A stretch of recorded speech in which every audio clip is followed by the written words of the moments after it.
welcome to another live episode of Game Time here on the Outlaw Nation channel. This is what it feels like when you're in the playoffs. It's been so long, I totally forgot what it feels like to be in the playoffs. We are back, and we're going to talk about all the Week 17 NFL action, preview the matchups that are going to be happening starting this Saturday, like 5 or 6 short days away, and talk a little bit of NBA as well as we go along through the show. Here I am, the Outlaw John Rocha, one of your hosts, joined as always by these two gentlemen here. Gentleman there in the middle, he's also in the playoffs, Jay Washington. Let's not do this. Mitchell Trubisky. Let's not do this. Extension. Look, I'm happy to be on the show today. Oh, okay. Thank you, Jay. let's not do this because we got to talk. Let's just not do this. And a gentleman who was almost in the playoffs, one fumble away from possibly being in the playoffs and winning the division.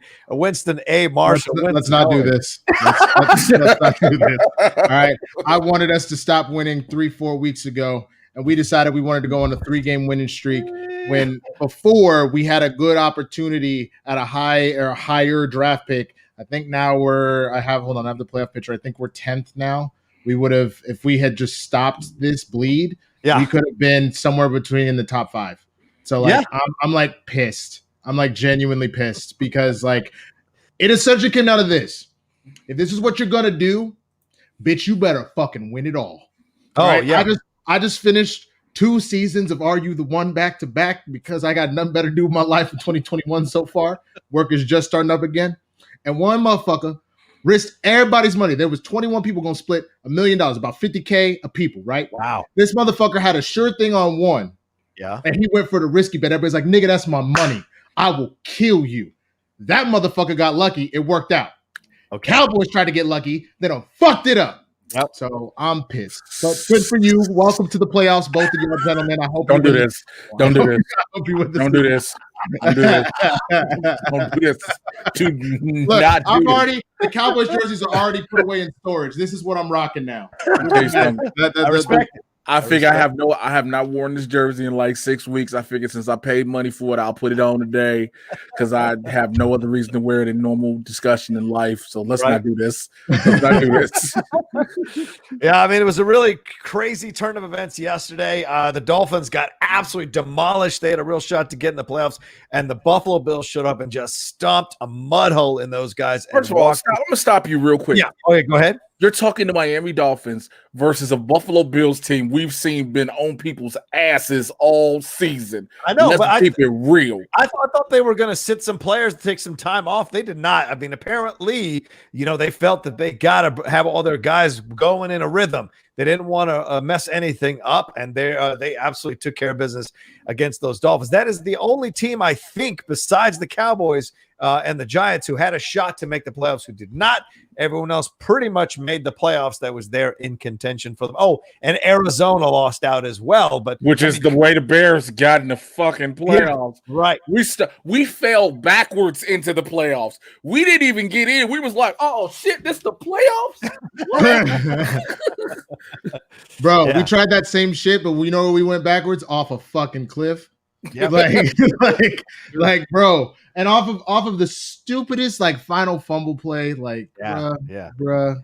It was weird you guys had it. But anyway, we're going to talk about all of that. We should get into it. Before we do, just remember that StreamLabs and SuperChats are super important keeping things going. We are losing Winston in about an hour. He's got to jump off and do another thing and handle some business there for the Schmoedown. But Jay and I will continue to finish out the show until 4. But through this whole time, send in your StreamLabs SuperChats, questions about everything going on in the NFL and any NBA questions or any sports-related questions you've got going on. We are happy to answer them throughout the show. I think we should start with the Browns. I mean, we collectively as a show, we owe the Browns an apology.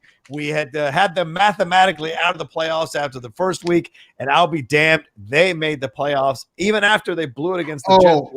I fucked up. Yep. Did I say I was mathematically eliminated in the first week? I meant mathematically eliminated in the first round.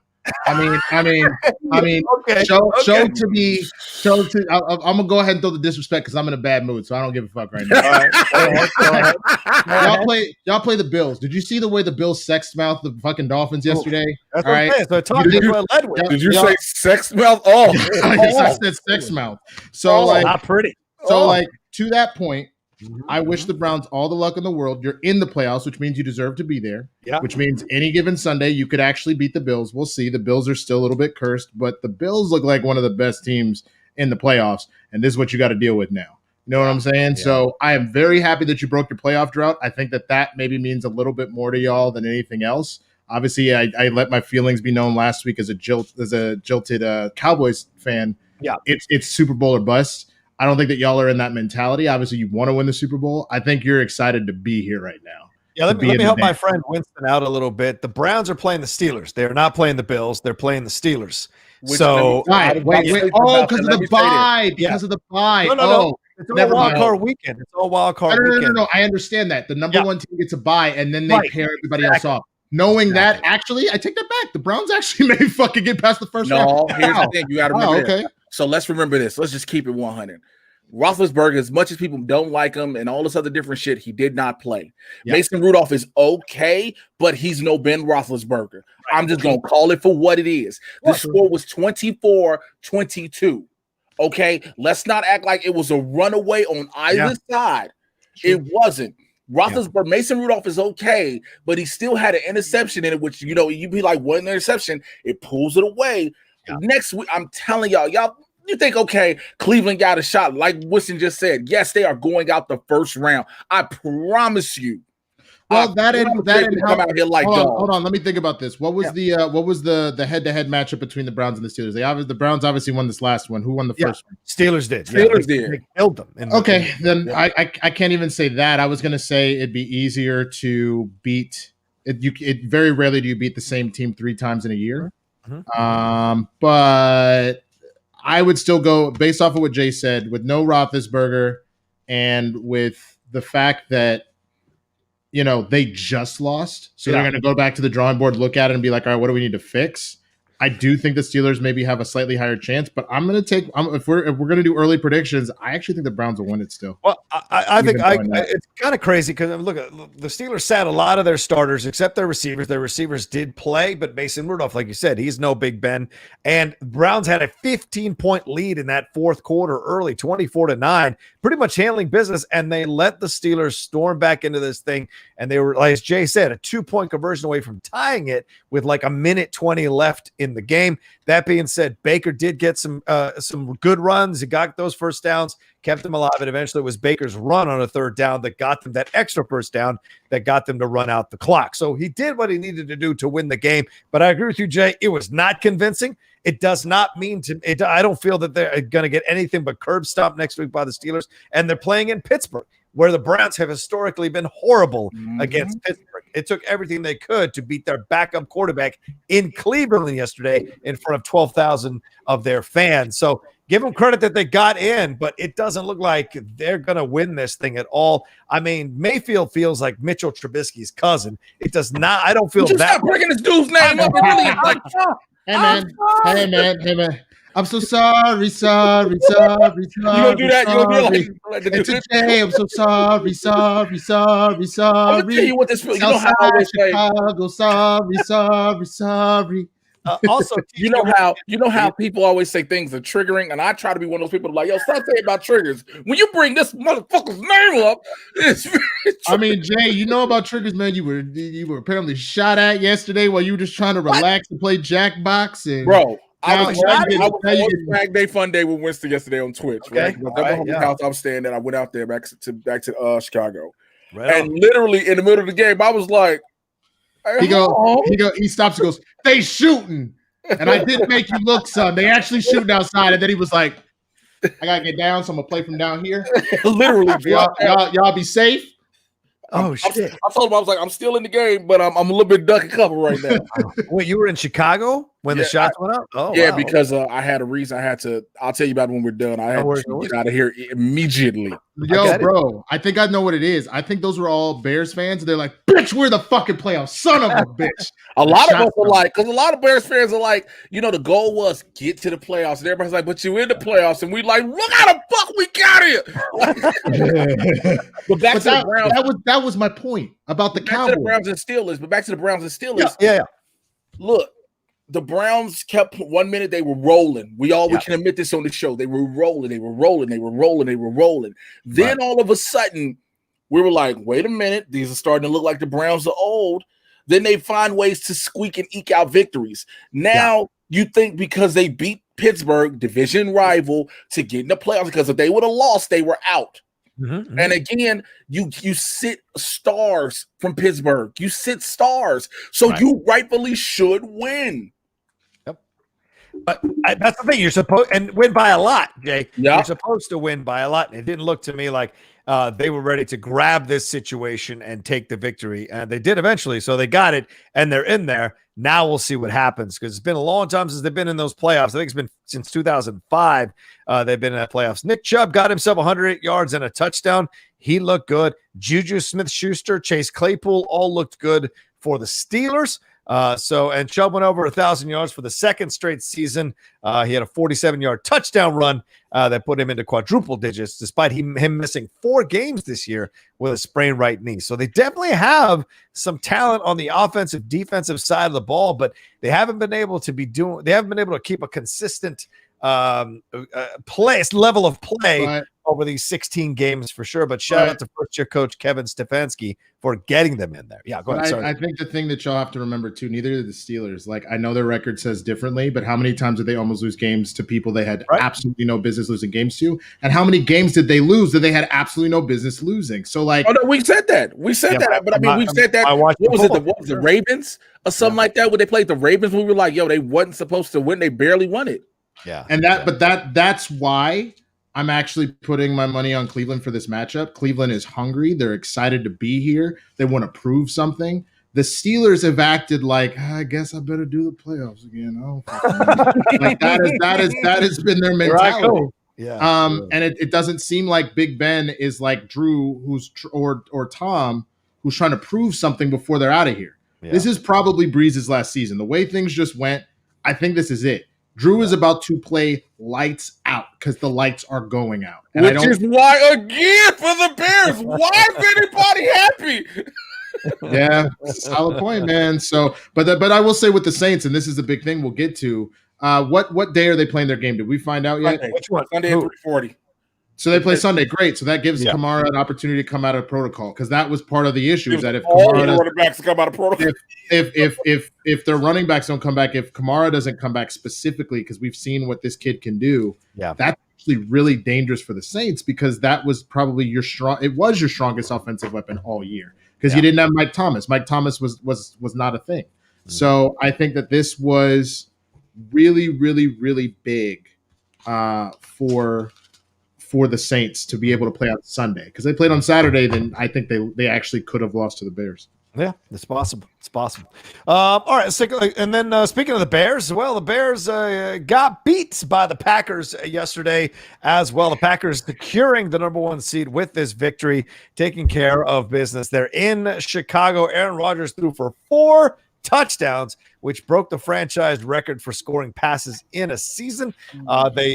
Which of course earned them the bye. They won the game 35-16. It's their 6th win in a row for the Packers. Chicago ends the season a respectable 8-8, considering there was a 6-game losing streak. I'm just trying to stop reading it from verbatim from the sources. I know what you're reading.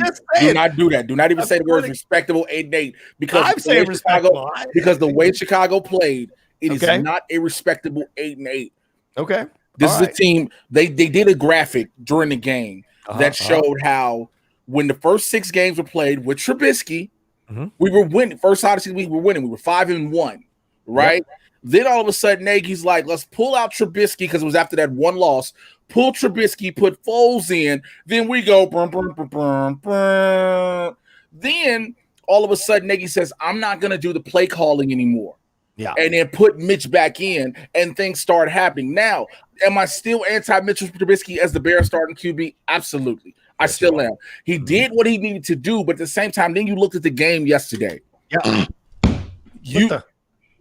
Did you see the super chat that just came in? Yeah. Which one? This one? Rocky Road, the story. Oh my God. That's hard. You understand that, right, John? You see the double entendre there? Of course. That I is, just didn't know if you remembered the Rocky Road thing with Jay. That's why I was like, oh my God. Like Connor has no chill. And like the reason Jay is just snapping on him right now, Connor is one of our very loyal Blurred supporters. So he wants to cuss him out, but he's also like, this nigga sometimes gives me money. So I kind of have to take that. I can beat him up, but I can't kill him because I need his money. I'm gonna give my thoughts and then I'm gonna go past. Go ahead. The Bears, you cannot keep going down the field. Be damn near in strike. You be in striking distance. Be damn near ready to win. I mean, score 7, and you settle for field goals. You can't do that playing against an Aaron Rodgers led team. Yeah, you're right, Jay. You guys had that ball in there. You could have made this thing a game for sure. You settled for too many field goals, and the Packers didn't sit anybody. The Packers played their team. They wanted to win this game. The Bears had opportunities. Mitchell got them into positions. The defense did a good job on Aaron Rodgers, even though he threw 4 touchdowns. The defense was there. It was closer than people think into the fourth quarter. So then he ran away because once it started, it was over. I was like, because I saw it happening. I said, here we go. Here we go. Once he started making them deep balls and deep plays, I said, here we go.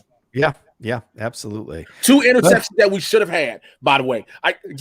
They were just in your hands right here. And you motherfucker.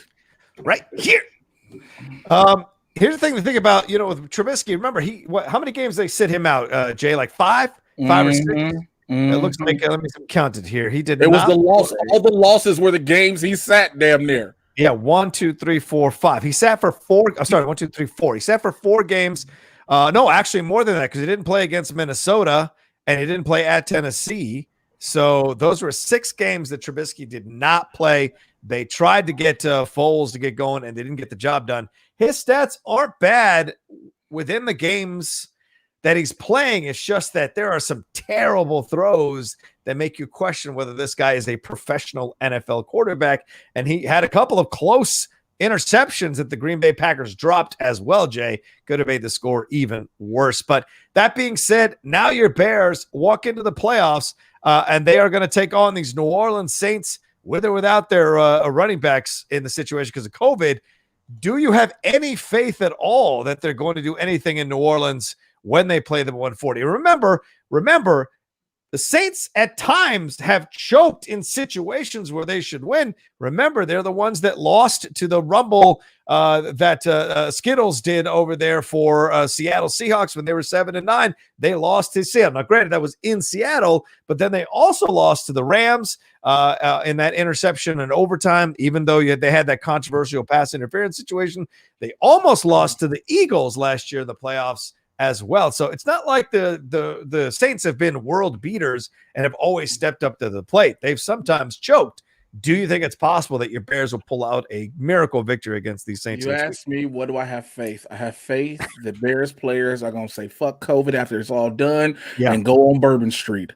I have faith that this is going to be the end of the Bears season quicker. We can get this pain over with. They are going to Dr. Kevorkian for all of us in Chicago fans. This is no reason. There's no way. You could not. They would have to have, the Saints would have to have all of their running backs and all of their wide receivers in COVID protocol for that one game. That would be the only way I would give them a shot. Okay. All right. I wouldn't even say Drew Brees because, again, Taysom Hill knows the offense now. Yeah. He does. No, but I don't know if that's a good thing because they're on. Go back and watch those games. They're not running the same Drew Brees offense. I don't give a shit. They still was winning. Yeah, I understand that, but again, with Kamara being there, so one, I believe Kamara will be fine because Kamara was asymptomatic, wasn't he? He just had COVID. Yeah. So it's not. We're not expecting him to have any side effects coming. Right. So there's that. But you have to remember, you're literally like it was very similar to. Did either of y'all watch the TV show Friday Night Lights? Of course. So you remember that one season that I went outside on Fridays and hung with my friends. Oh boy, the show didn't come out on Friday. Oh god! All right. Look, see, you deserve this playoff appearance. All right, your petty bitterness when I'm trying to make a point and give you hope. You know what I'm saying? There's no hope. There's none to give. Don't try to. My point is, what is the old saying? Is that if you have 2 quarterbacks, you have none.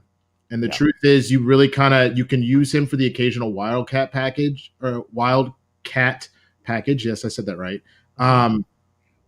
but you cannot mid-game keep switching back and forth like that. It doesn't work unless the quarterbacks were that similar. Yeah. And so that's the issue. They're not. So like that doesn't work. Now, if Drew goes down or something and they need to call on him for the second half, the team can make that mental adjustment, but you can't use that as a means of like, we're just going to go back and forth unless it's the occasional let Taysom run some up the gut or do a fake pass or something like that. But their offensive styles are so completely different, and the teams have to be focused on one particular MO, you know? So they don't just plug and play like that, man.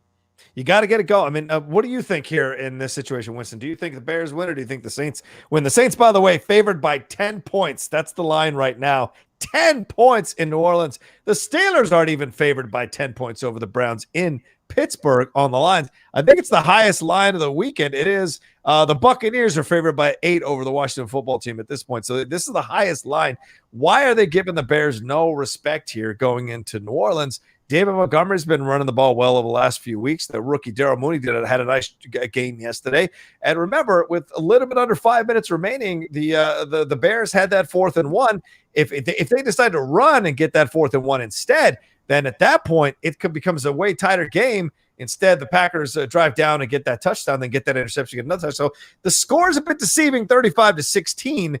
There were chances here for the Bears. So they've got toe-to-toe with the Packers. I think they might be able to go toe-to-toe with these Saints. But I mean, you guys are looking at this in Michael Thomas is out. I get that, but he's been out all year, so don't. No. It doesn't matter, right? But let me ask you this question: are you really asking me? Do I think the Bears have a chance? They have about as much of a chance as any given Sunday, as that term goes. If something goes completely wrong for the Saints, or the Bears are really just filling themselves, but remember, how did they get here? They were rumbling, stumbling, bumbling for fucking weeks, bro. This was not. Can you drop him out his feet? I don't need to hear this. Jay, am I wrong? I know it. I mean, that's why I don't want to hear it. It's a reminder. It's the truth. I mean, again, like I said, the Bears fell backwards into the playoffs. True. They fell backwards into the playoffs. They fell back because of Arizona losing. Unless they were pulling a drunken master type situation where it was either accidental or intentional, that's the only way the Bears are going to make any noise in these playoffs. If it was accidental and they're still unlocked some sort of superpower that they're just stumbling through people in the playoffs, Negro solstice is past, so they ain't unlocking superpower.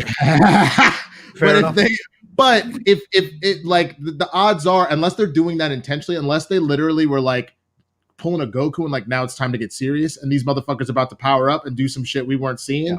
It doesn't make logical sense. Teams that are firing on all cylinders are going to eat them for breakfast, because now, again, the same thing that I said about the Browns a couple weeks ago, ain't nobody playing in the playoffs. Right. This is real shit. Now the veterans of the playoffs come in and smack you the fuck around. So like, I just don't. No, I understand that, but the Vikings were a legitimate team. That's the difference. The Bears are not a legitimate team. They're about as legitimate in that they're 8-8 and got in. Look at Washington. Washington's 6-10 and got in. You know what I'm saying? 7 excuse me, 7-9. You were 7-9 and got in, but that again, that was a game where neither team wanted to give the win to the other. Like, apparently, nobody did. Yeah, no, you first. You win it. No, you first. No, like, listen, sir, be my guest. I'm sitting my quarterback. You win it. All right, fine. The only good thing about y'all's win is the feel-good story for Alex Smith. That's it. And Ron Rivera too. Both. I think the combo. Yes. Ron Rivera coming back from cancer and stuff. Or the petty. You could do the feel-good story out of that, or you could do the ultimate pettiness that are the Philadelphia Eagles to show how much they hate the Giants. Yeah. The petty that you put in your backup to the backup quarterback. Nate Sudfeld. Ridiculous. By the way, people say Michael Thomas should be back this week. No, he shouldn't. He's not back. He's on the injured IR list, and so he won't be back until the NFC Championship or the second week of the playoffs, I think, if they make it that far. So Michael Thomas physically might be able to come back. He's not going to be allowed to come back because he got put on that IR ahead of the playoffs. So that's the situation there. All right, let's see here. We got a couple of super chats or Streamlabs that have come in. Let me read them real quick before we move into our next game. Please keep those Streamlabs super chats coming, ladies and gentlemen. They help keep the show alive. And if you're watching us now, almost 200 of you watching us now, please hit that like button and give it some love.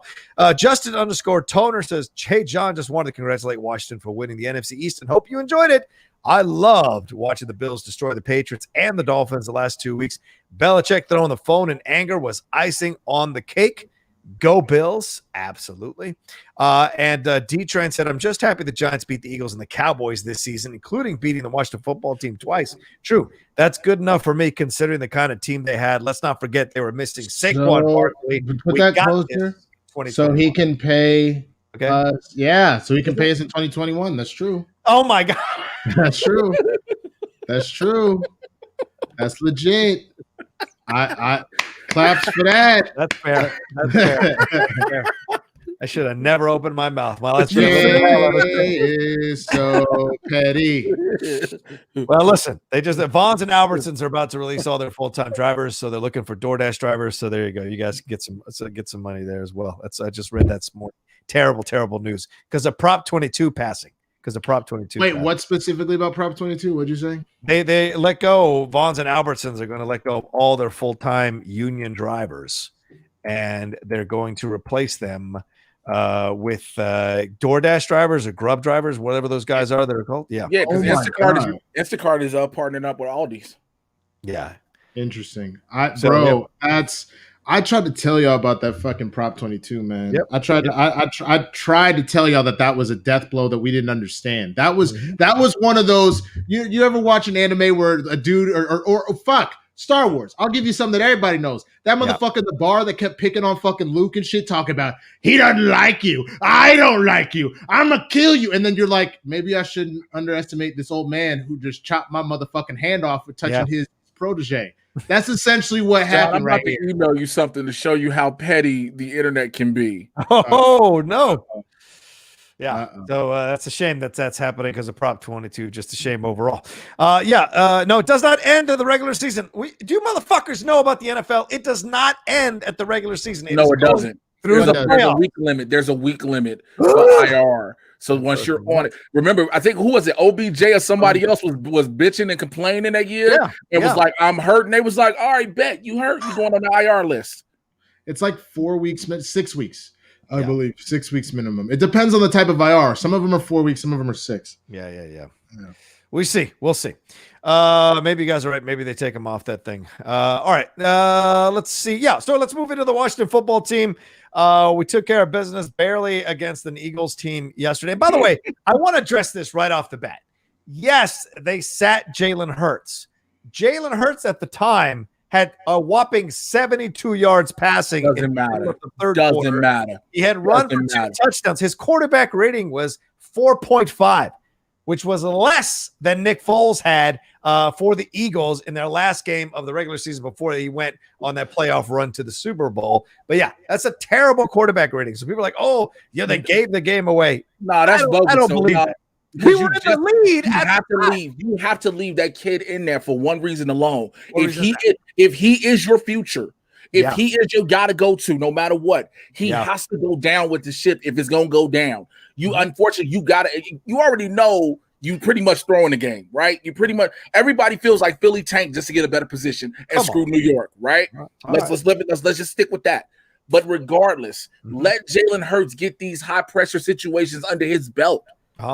He has to have those. It doesn't matter who the quarterback is. When Dak first started, he had to have them. Alex Smith first started, he had to have them. All these quarterbacks have to deal with high-pressure situations because if you don't fall in those situations, how will you know how to rebound going forward? Okay. So you sound like Thomas Wayne, motherfucker. You're like, why do we fall? To get up, to learn how to stand up.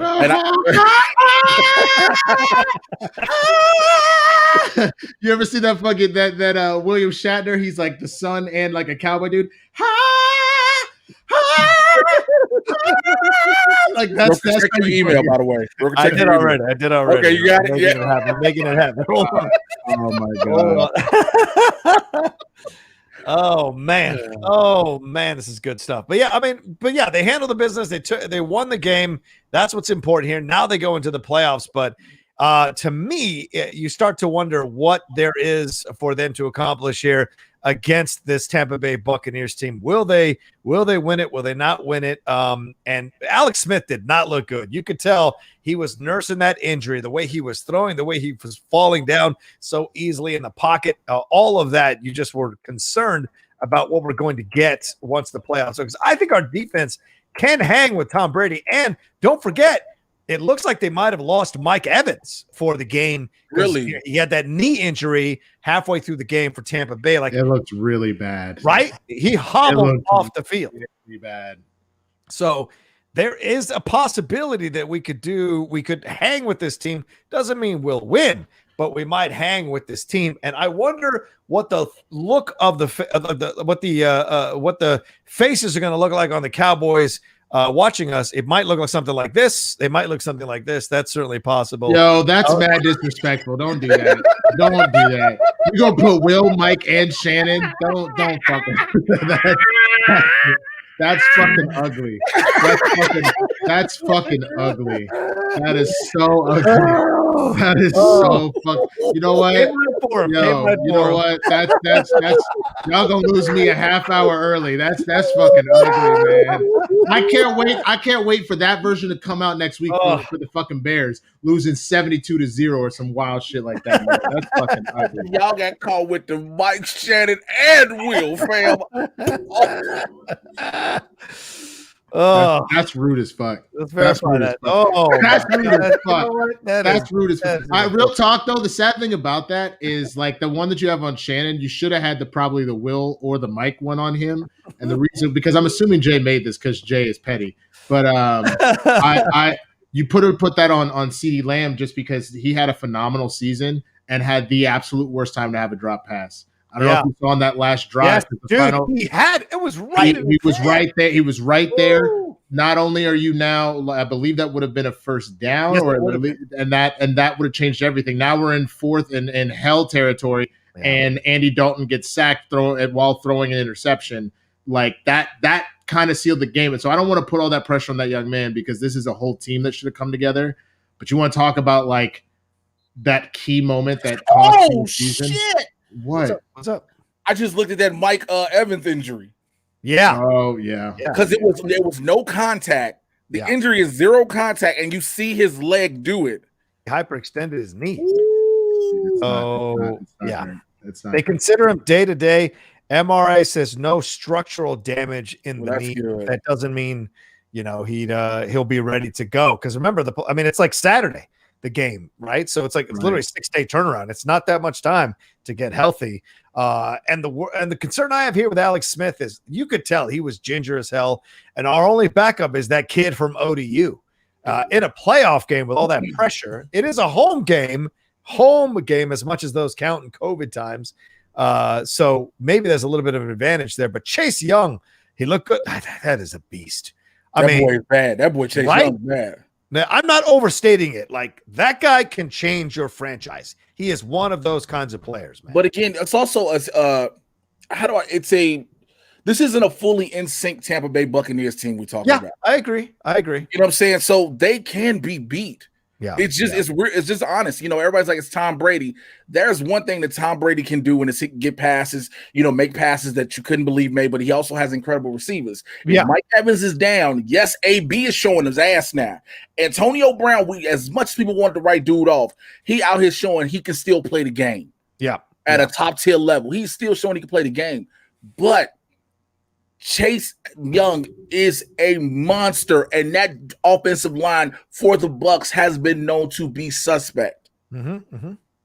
Yeah, I agree with you, and that's what I think. I think we're going to be able to get to Tom. The concern is going to be if he's going to be able to react. And remember, Tom Brady, when he gets pressured, it is shown historically in the Super Bowl or in the playoffs, he cannot handle those situations. So there's two things, and this is going to be dependent upon if Washington reads this and does something about it. Yeah. Fournette, and I think this is the real reason that Tampa brought them in, other than having a backup to Ronald, is actually a pretty decent blocker.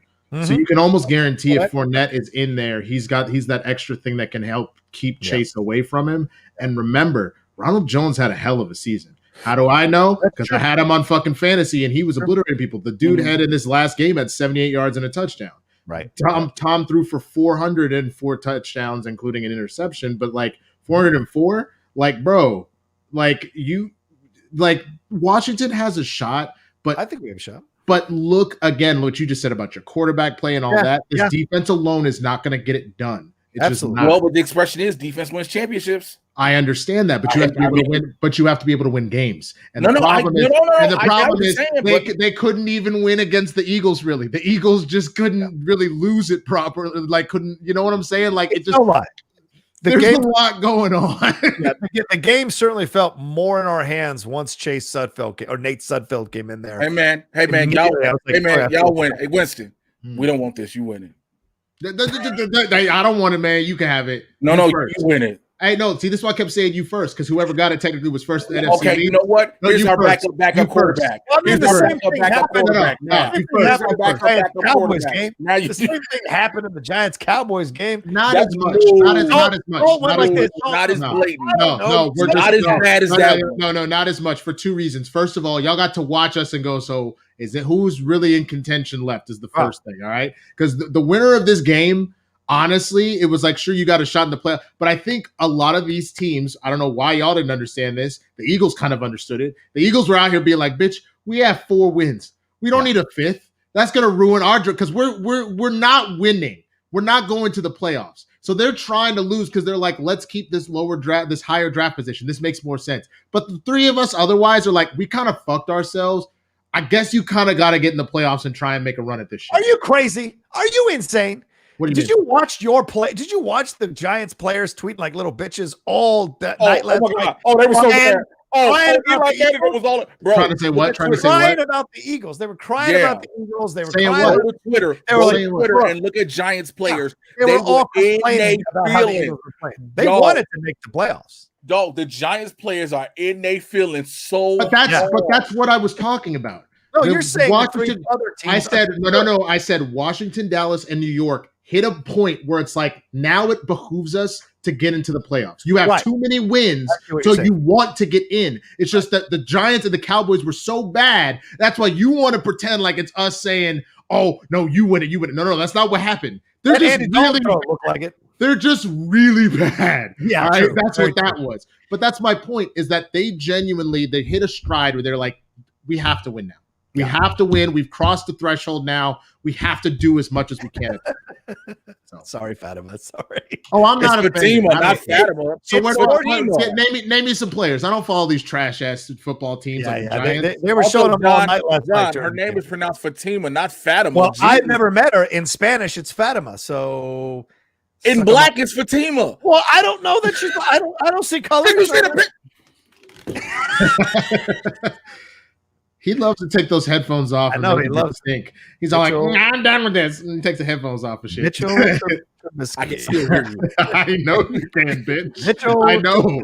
Yeah. But no, this is sorry, Fatima. I apologize. And yeah, listen, let me correct myself.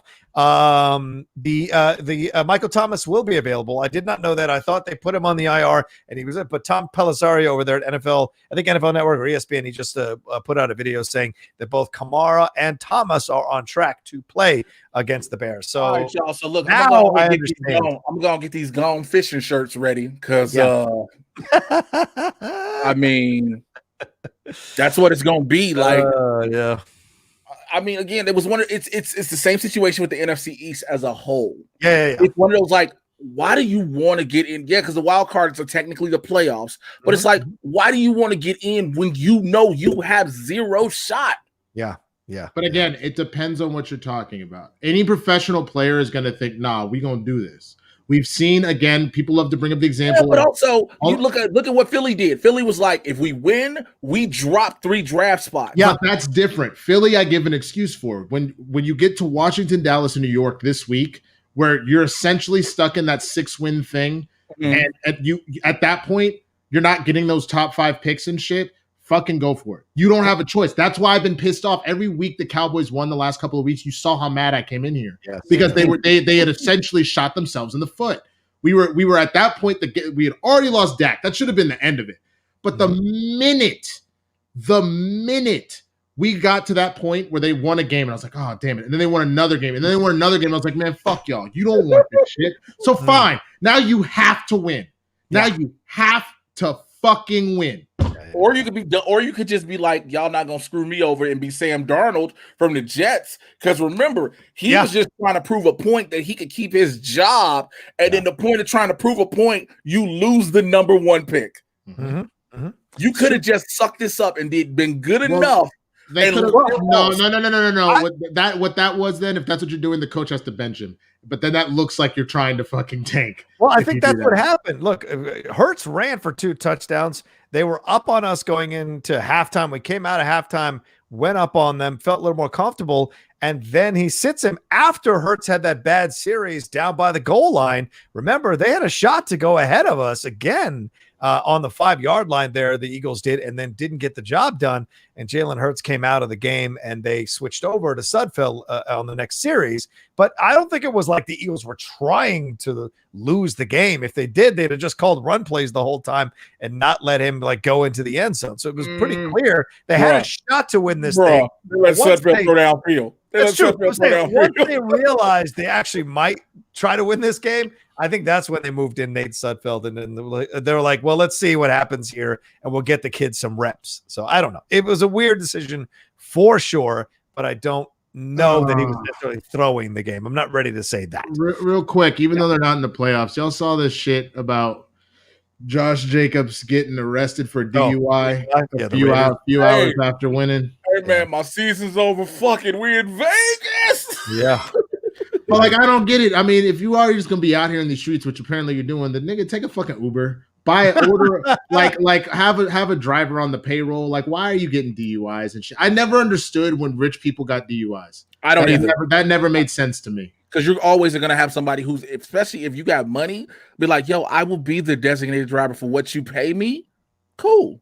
Well, if you don't even have a driver on tap, taking an Uber, if you want to be super private and Uber Black or something, I do not understand when rich people get DUIs. That does not make logical sense to me. Yeah.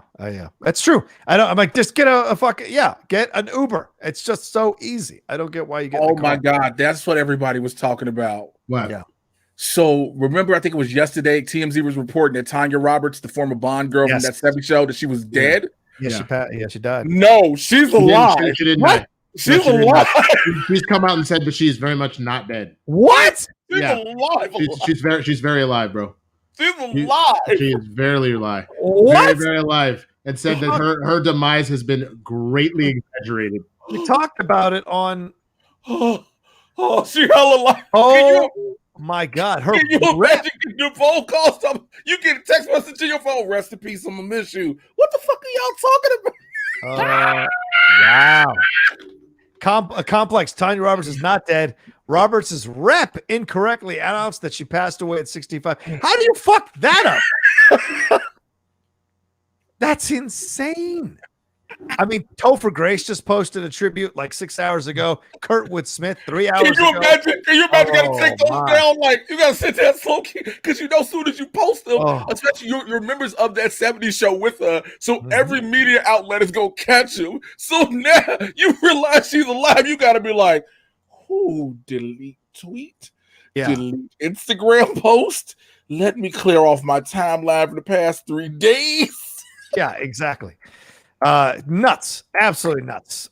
Jesus, what'd be great is if it wasn't reported, and then Tanya shows up at Topher Grace's house and totally fucks with him, or Kurtwood Smith's house is you right? Yeah, something like that. I would do that. I wouldn't even do the ghostly shit. I'd be like, hey, what's up? I was coming to borrow a cup of sugar. A cup of sugar.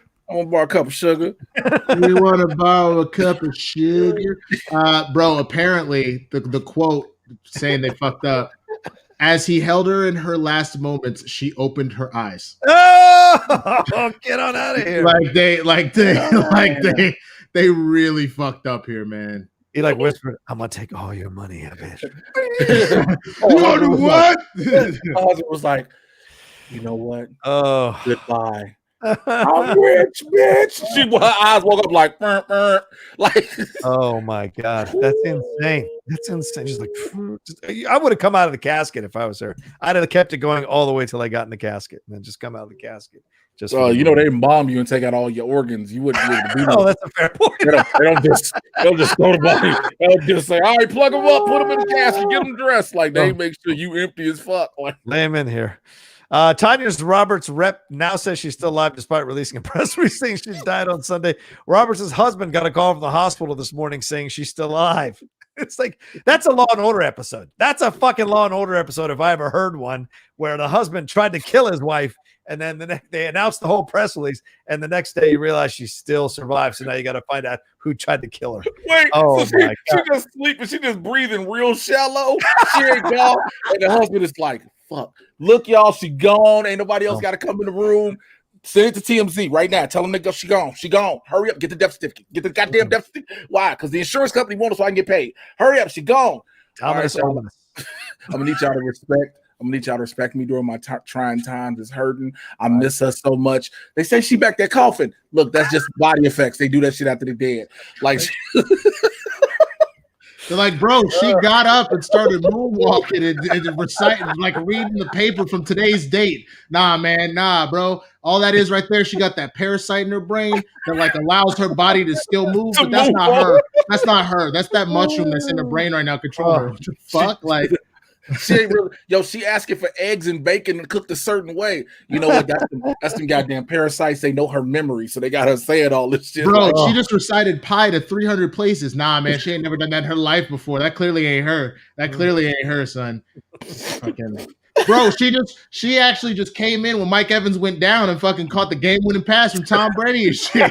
Nah, man. Nah. She dead though. Yeah. Oh my God, dude. Popping up in random places. Tanya Roberts sighting. There's like she's walking like Bigfoot through the woods. Yo, Tanya Roberts just went through. She just ordered an Impossible Burger from Burger King. Does anybody know this? Did she just fail to Tupac right now? Was she trying to get on a private island and no one would ever find her? And she woke up just in time, just as they were about to get ready to roll. Someone said, "Hey, yo, son, she's still alive." Like, can you imagine being declared dead, but you didn't bought a plane ticket and you go through security? That's actually my biggest fear is the whole being like buried alive or cremated alive. Really? Shit. Oh. It's in my like top 3 biggest fears is that whole like people think I'm dead and then they treat my body as such and I'm very much alive. But you gotta be at a place. But you gotta be at a place where they don't do any type of real like. You gotta be at a place where they don't do any type of autopsies, anything like that. But I'm scared of that of waking up on an autopsy table with my shit wide open. Like that's you know what I mean. I think next year or this year, whenever I play any member of Swag, I'm gonna make it a buried alive match. So that if I win, Winston has to get buried alive. I think that would be perfect. I think that. And if I win, then we disintegrate the wish stone, and your immortality goes the fuck away, and you dissolve into dust, bitch. How about that? All right. You will become the. I won't be able to bury you alive. You will become the dirt to bury whatever faction you're on at that time. How about that, bitch? You can have more. What is your wish? What is your wish? What is your wish? Your wish is granted. Your wish is granted. Yes, wish more. Give you more. Oh man, hilarious. Tim Franco, y'all. There's no confirmation. She's very well could die. Maybe chill on the jokes. No, Tim, I've seen you joke about some shit on your shows. I hate here. Getting sanctimonious. Tim, I've heard you make some inappropriate jokes on as a guest. So don't come in here with your shit, son. Don't do that shit. Don't do that. And we're not even really we're not making fun of her. We're not making fun of her. We're making fun of the people that fucked this up. The people that fucked this up. The people that fucked this up. If people that fucked this up, like TMZ, for example, this is the same shit they did a year ago with Kobe. Where all of a sudden we thought Rick Fox was dead and all of Kobe's family was dead and all of that. Nobody ever at that point made fun of them. We made fun of the fact that TMZ is trash. It's kind of the same. It's going to have to pronounce himself dead just to make an entrance. Of course he would. Of course he would, bro. Of course he would. Oh my God. Coming to the ring. He's buried alive right now in his casket, but he still has his mask on, ladies and gentlemen. I'm so pissed off right now. I'm so heated. Sorry, right now. I'm sorry. I'm so heated right now. So I gotta roll in like 10 minutes. So can we talk about one thing real quick? Yeah. Bring it up. I want to talk about the NBA. I want to talk about. David Booker calling Paul George a soft ass nigga. No, not that though. That's funny. That is funny. That shit was funny as hell. Paul George, man. I just want people to put respect on Steph Curry's name. I heard a lot of folks out here trying to be like, oh, we're gonna find out this season he's just a 23-3 player. He's not as good as everybody thinks. All that shit. And then what the fuck did he do? He went off for over 60, and that's without Klay Thompson. That's without all against a Portland Trailblazers team that looked like they may go all the way last year. Yep. So for him to do that, I need y'all to put some respect on that boy's name. And you give him his weapon, huh? Dame did. Dame was like, Dame went up and talked to him afterwards. Dame was like, hey man. He even tweeted it. He said, "Game respects the game." Yeah, yep. It's just wild to me that people would like people want to complain about anything, man. Did you see the Kumail Nanjiani stuff over the weekend? People were coming after him for working out. You see that? Oh, stupid. As God is my witness, we probably will go into that further on blurs. But you're telling me what did they say to him? Oh, this is exactly what happened. So you know how when everybody gets cast for a Marvel movie, you have to look like a hero. Yeah, of course. Remember when Chris Hemsworth did it, Chris Pratt did it, Hugh Jackman all did it. Everybody was like, "Oh my God, that's Daddy! Look at all these emotions." Yeah. And emoticons and whatever. Kumail Nanjiani put it, and motherfuckers was like, "Oh, he must be on steroids." Did he gain more muscle than he was already on?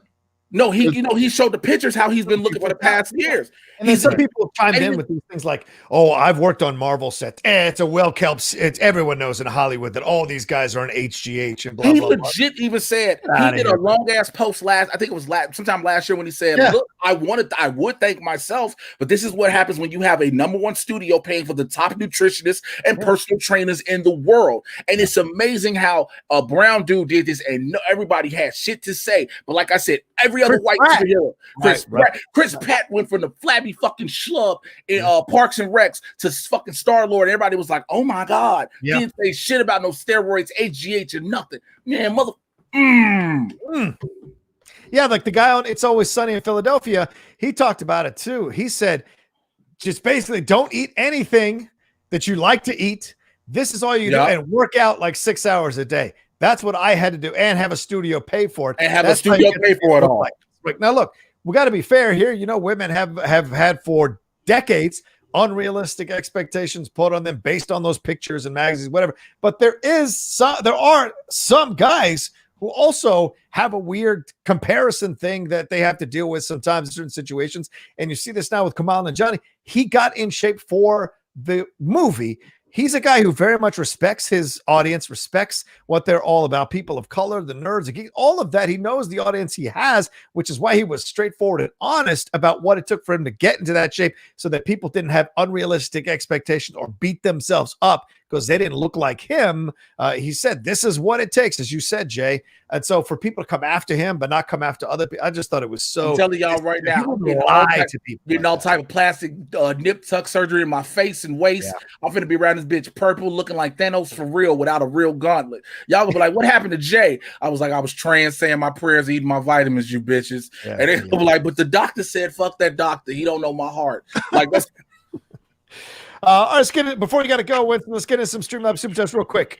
Tongue Punch Fartbox says, which coach who was fired this season gets hired first? If you were a GM owner for your favorite team, would you hire a coach who was recently fired, maybe for a coordinator position? Right now, it's Adam Gase, Doug Marrone from the Jags, and Anthony Lynn from the Chargers.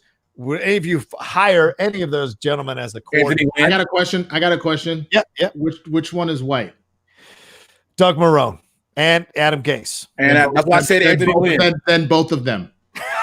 I mean, I was saying I know what you mean. I would hire Anthony Lynn. Who will? Yeah. The two white ones. Yep, the white ones. That's fair. Because again, people in the comments that Rooney Rule is about to come up again, guaranteed. Yeah, Rooney Rule. Yeah. Because I'm literally just asking because I look at it and how many black coaches or coaches of color get fired and then never get a fucking job again. Right. And then people that were absolute trash, like white dudes that were trash, like Adam Gase, be getting the head coach. Gase. Adam Gase has been hired twice now, the Dolphins and the Jets, and he sucked balls in both places. It's insane. You're absolutely right. You're absolutely right. I would hire Anthony Lynn as a coordinator than Doug Marrone for damn sure. Daniel Hagelin says, look out for the Chargers next season. Could be an AFC contender if we get the right coach. I thoroughly agree. I thought that as I was watching the Chargers yesterday a little bit, I was like, if Bill Belichick wanted to leave the Patriots this offseason and go coach the Chargers, he would have a full cabinet of groceries to make his meals. I have a question. I really believe that team could thrive under Belichick. Yeah. Who's his quarterback, though? Justin Herbert. Herbert's been great this year in a losing effort. Yeah, and I'm not taking away from Herbert. Yeah, but you still got Tyrod Taylor. You don't need Tyrod Taylor. That's an 8-8 quarterback, man. You don't need that. Okay. I'll say he's a good backup. That's fair. Herbert. That's fair. I mean, that's the one thing I've kept saying on the show the entire season since that situation. Like, yeah, Herbert came out balling. Yeah. But also you got to remember, we said this before. Like we compared it to the situation with Colin Kaepernick. There was no tape on Herbert. Yeah. So he was able to be outstanding this season. It's what happens in this next upcoming season. Great point, Jay. Yep. Yeah. Now the teams have studied him, his patterns, his tendencies, what have you. For sure. I just think he'd be great. Belichick there in San Diego. Plus, we've seen those coaches go from San Diego. Seen those. Sorry, Los Angeles. sorry. Let's see. John Doe wants to know about the AEW tribute show, but we'll ask Jay that after Winston takes off. Mm-hmm. Connor Pearson Ward says Eli Manning tweeted, "This is why we don't like the Eagles," and then Fletcher Cox responded, going, "We don't like y'all either." Well, I like a little NFC East trash talk on Twitter. I like it. Josh Mabry, does Roberts and Goldblum have the same PR firm? Oh yeah, because Jeffrey Goldblum was considered dead for an hour or so. And Roberto Arsenal says the football gods call Jeff Goldblum Jeffrey Goldblum. I know I didn't say Jeffrey. Yeah, you did. How old are you? You definitely said how Jeffrey. Old are you? Oh, Jeffrey Goldblum. The name is Jeffrey. Roberto Arsenal says, the football gods must hate me. The two teams I hate the most, Bama and Ohio State, are in the final for the National College Football Championship. I don't think I'll watch the game on RIP MF Doom. Accordion is my favorite song of his. So yeah. What do you guys think about that? I know you got to go, Winston, but give me your thoughts on MF Doom. I mean, his wife kept it for 2 months that he was dead. Man. Kind of crazy. What would be the reasons behind that? We talked about this a little bit. I think one of the main reasons, other than making sure that she's okay and the family's okay before they announce that, because again, look at what TMZ did to Kobe. Right. Like they hadn't even confirmed yet that Kobe was gone, and TMZ is making these wild claims. True. And that's how Vanessa had to find out, which is insane. I think part of it is to the family was like, we need to make sure we're good first. I think the other part is literally look at where we were the day he died. That would have been Halloween, right? Yeah. We were in the middle of the most important election of this country's career. Good point. Why give us any sort of distraction at that moment when most of our focus needed to be on let's make sure we get out and get this vote and all that other stuff. Yeah. So I think I would have preferred for her to maybe by the end of November. But I think as was made very clear, I think that was a situation where she wanted to, after that happened, she just wanted to get through the holidays before that media circus would essentially happen. Yeah. Think about that. The minute you announce that, people showing up at your door, wanting a quote, all that kind of stuff. Yeah. Even though MF Doom never became like Jay-Z big, he was still a major rapper that anybody that really knows hip-hop has heard of at least a song or two of his, or he gross wrote something for somebody or whatever the fuck else. So I think that was a situation where she was like, I don't want celebrity right now. I want to make sure that the family's good first, because I even think about what I did with Whole30. I tried to do that in the middle of the election and the holidays, and I eventually gave up because I was like, let me get through this shit first. I need a drink because this is driving me crazy. I want to hang with my family and eat mac and cheese. I wanted to enjoy the bullshit, and now I'm hitting it hard now because I have nothing to distract me from it. Yeah. So I think it's the same thing. I think she just wanted the time to get herself and her family right before she let that out. Damn. Yeah, good point. I think that's well said. All right, real quick. Yeah, go ahead. Yeah, so I love y'all. Again, if you didn't hear the announcement, the IG show has been moved to Fridays. So 9 a.m. on Fridays. That will be your one-stop shop for all sorts of comic book, nerd news, all that kind of stuff. I mean, you have a lot of options to see that before. But our main thing that we're going to be doing is whatever major show is kind of up at the time. We're going to be doing live spoiler reviews of that. We're starting with WandaVision on the 15th, but this Friday, we're gonna give you a taste of what the show is gonna be like. So definitely come and check that out over on the SEN YouTube channel. But I got nothing but love for you guys. Come hang with me and Jay tomorrow. Blurs in the Hood, 2 p.m. Pacific. If you don't know what it is, then I don't know what the fuck you're doing with your life. But meow, motherfuckers. So with that, I love you. I will see you tomorrow on SEN. Thanks, brother. Much love. Later, bro. All right, there goes Winston A. Marshall. We'll handle it for the rest of the hour here, Jay Washington. We got one more that just came through here. StreamLabs. Is this right? Is this the right one? Yes, it is. All right. Just came through a super chat. Sorry. It said, D-Train, the Brooklyn Nets can't catch a break. They can't rebound. Too many turnovers. Karis LeVert isn't the same player. And now Steve Dinwiddie is out for the season and KD is out for the next 4 games for COVID exposure. What the fuck? Wow. I didn't see that. Right. Look, sounds about right. KD getting COVID. Like, I'm kicking it. Yeah. Sounds about right. Sounds like a Kevin Durant move.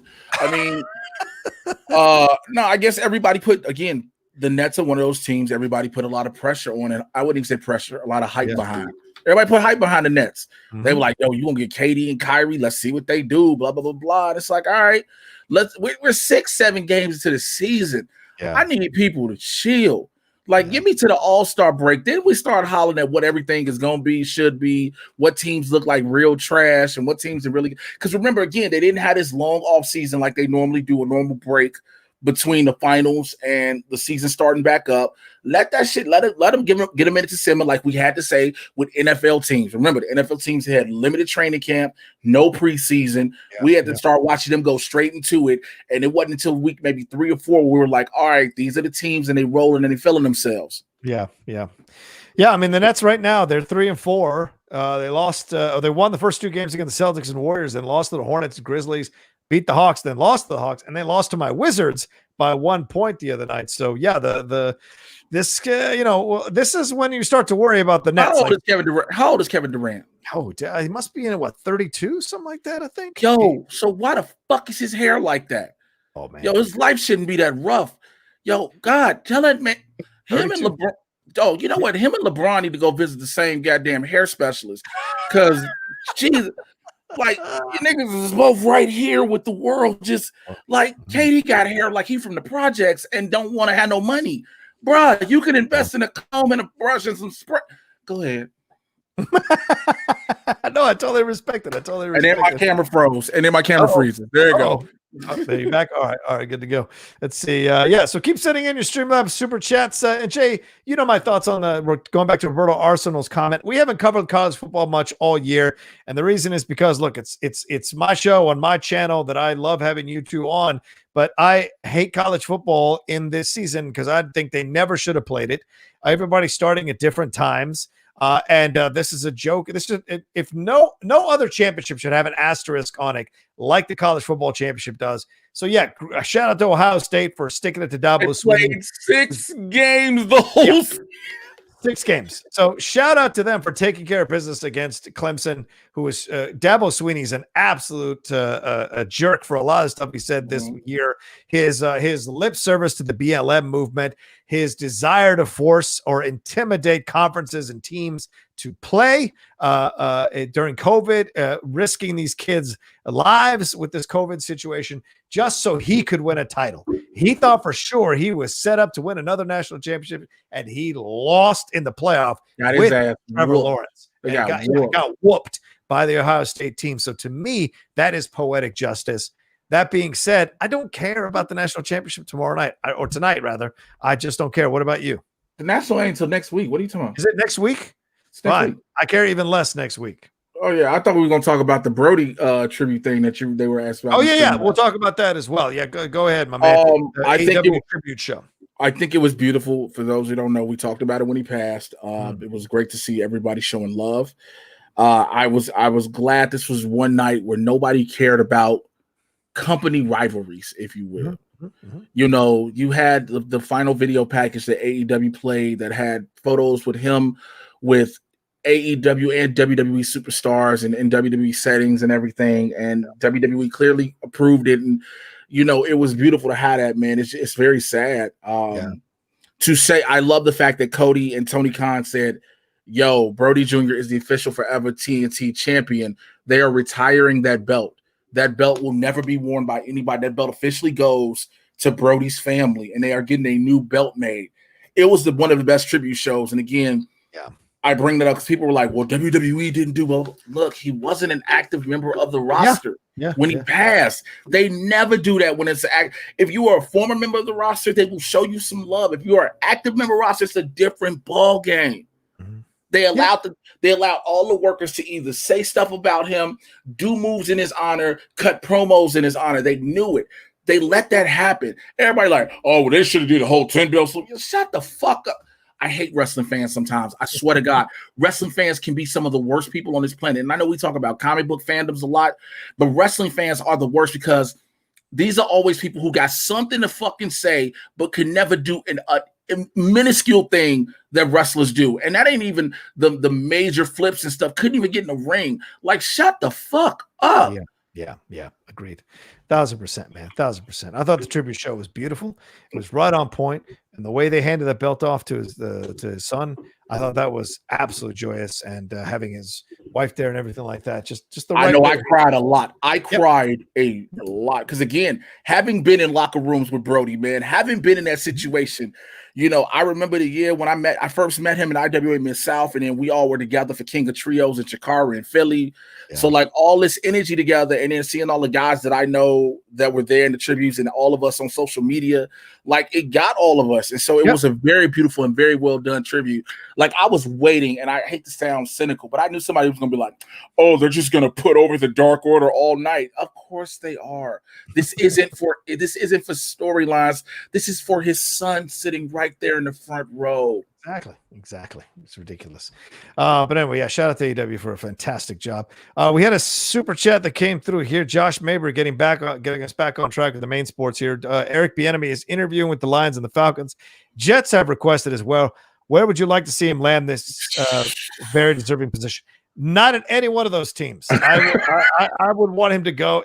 Like I said, with Belichick and the Chargers, I think the Chargers are set up. Bieniemy could slide right on in there and do some really great stuff with that team. So that's where I'd like him to end up. The Lions have a broken down Matt Stafford. The Falcons have a broken down Matt Ryan. The Jaguars don't have shit at quarterback. So why not go to the Chargers and take over what Anthony Lynn built there and do something else? Because remember, the Chargers had won 3-4 straights to end the season. So Herbert has looked good in the tail end of the season. I would absolutely look at that situation.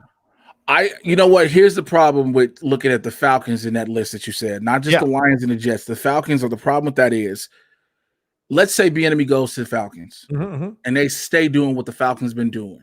Right. Then it falls on Bieniemy's shoulders, and not that this is the same team we've been had. You know what I'm saying? Right. Like you don't want that. The Lions, don't nobody know what the Lions need to do. The Lions don't even know what they need to do anymore. The Jets are just meh. Yeah. Right now, the Chargers. I would love to see, like you said, a Belichick come to LA, but I doubt he'd do it. Some people are saying Belichick would go over to Tampa Bay, but I don't see that. I see, and I'm gonna tell you why. Tom Brady got away from him for a reason. Yeah. Tom Brady got away from him for a reason. Okay. I don't see the two, like, unless it is literally this, I have no other choice. If I'm Tom Brady or Bill Belichick, do they come back together? I think that bond, that relationship, what they built is great. The dynasty they established is amazing, but it's done. As far as Eric Bieniemy, he's going to end up falling to a team that's already terrible. And the problem is, will anybody give him a chance with the team to build that team? Yeah. You get what I'm saying? Will they give him a chance to allow that team to build? Because you can't just bring him into one of these sorry ass teams for what they are, and then expect him to make them a contender overnight. Yeah, 1,000% agree with you, my man. Oh, so crazy. We shall see. So we got another one that came. Oh, Hill Nellums, thank you so much. He said, I'm enjoying the way the Knicks have started out this season. Tibbs has had a positive effect on the team so far. I mean, Julius Randle averaging 7 assists. I know it's early, but for the first time in a long time, I'm hopeful for the future. Yeah, Jay, I don't know if you had your eyes on the Knicks, but they certainly look like they're playing more team basketball than they have in quite some time, and they're kind of just flying under the radar. Julius Randle doing great work over there as well. And Thibodeau coming in and just kind of quietly doing his thing. People aren't going to give the Knicks any kind of credit until they start to like rattle off some more wins here. But right now, it's a good way to start the season and get a little bit of hope. Doesn't mean he might lead you into the playoffs. Certainly won't lead you to an NBA title or anything like that. But for right now, getting a competent coach like Thibodeau in there has certainly provided good results for them this early in the season. Have James Dolan sell the team. Nothing major will happen at the Knicks. The Knicks can start playing, can start being good. They will never get over the hump because they'll never get an all-star, high-caliber player to come there. Yes, Julius Randle is good, but they'll never get that top-tier player they need until Dolan sells the team, no matter what. So people are going to keep being disappointed, for a lack of better words, because the Knicks will almost get there, then they won't make it. And they'll never get that player as long as Dolan still has the team. Yep. Yeah, that's a fair point. I agree. That's the way I felt about the Washington football team, and still feel about the Washington football team. Until they get rid of Danny Snyder, that team is cursed, and in no way I think will ever win a title until Danny sells the team. He's a terrible human being. He's been accused of so many terrible things, and at some point you just got to get rid of this guy because he puts bad energy, bad juju all over your team. I agree. Same thing with Dolan. But you look at what the Knicks have done here. They've beaten the Pacers, the Cavaliers, and the Bucks. The Cavaliers right now are kind of in the top of the Eastern Conference, or near the top of the Eastern Conference. 7 games, Rocha. I know. 7 games. I'm trying to give them a little bit of credit. 7 games. Because that's the reason I'm saying that is because this way, even with people doing that with the Lakers, and they are the champs, Miami, anybody, it's 7 games. That's fair. 7 games into the season. Okay. Let's not go jumping on again. If we're at the All-Star break and then we start hollering, "Yo, these teams are on a roll," then we can do that. You know what I'm saying? Let's get to there at least, or something like that. 7 games in, everybody got to calm down, no matter what team it is, and that's across the board. It is a 72-game season. Calm down. Like no matter what team it is, we got at least 65 games left for the majority of these teams. Calm down. That's fair, Jay. I totally respect that. Well, someone who isn't calming down, getting back to NFL, is Derrick Henry. He ran for 250 yards yesterday to surpass 2,000 yards rushing.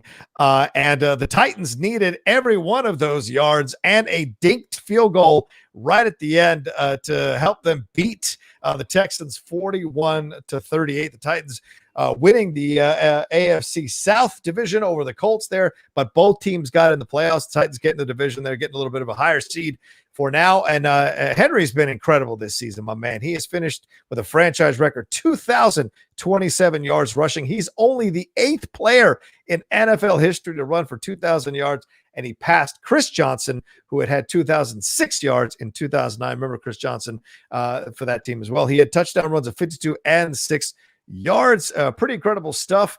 He's the first player to lead the league in rushing in consecutive seasons since LaDainian Tomlinson in 2006-2007.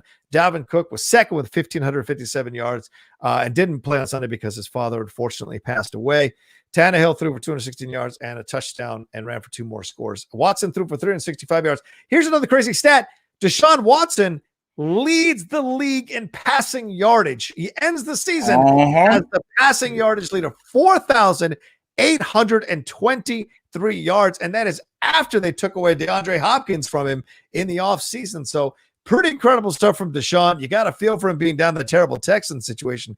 But this Titans team, Jay, they're set up to play the Ravens this weekend.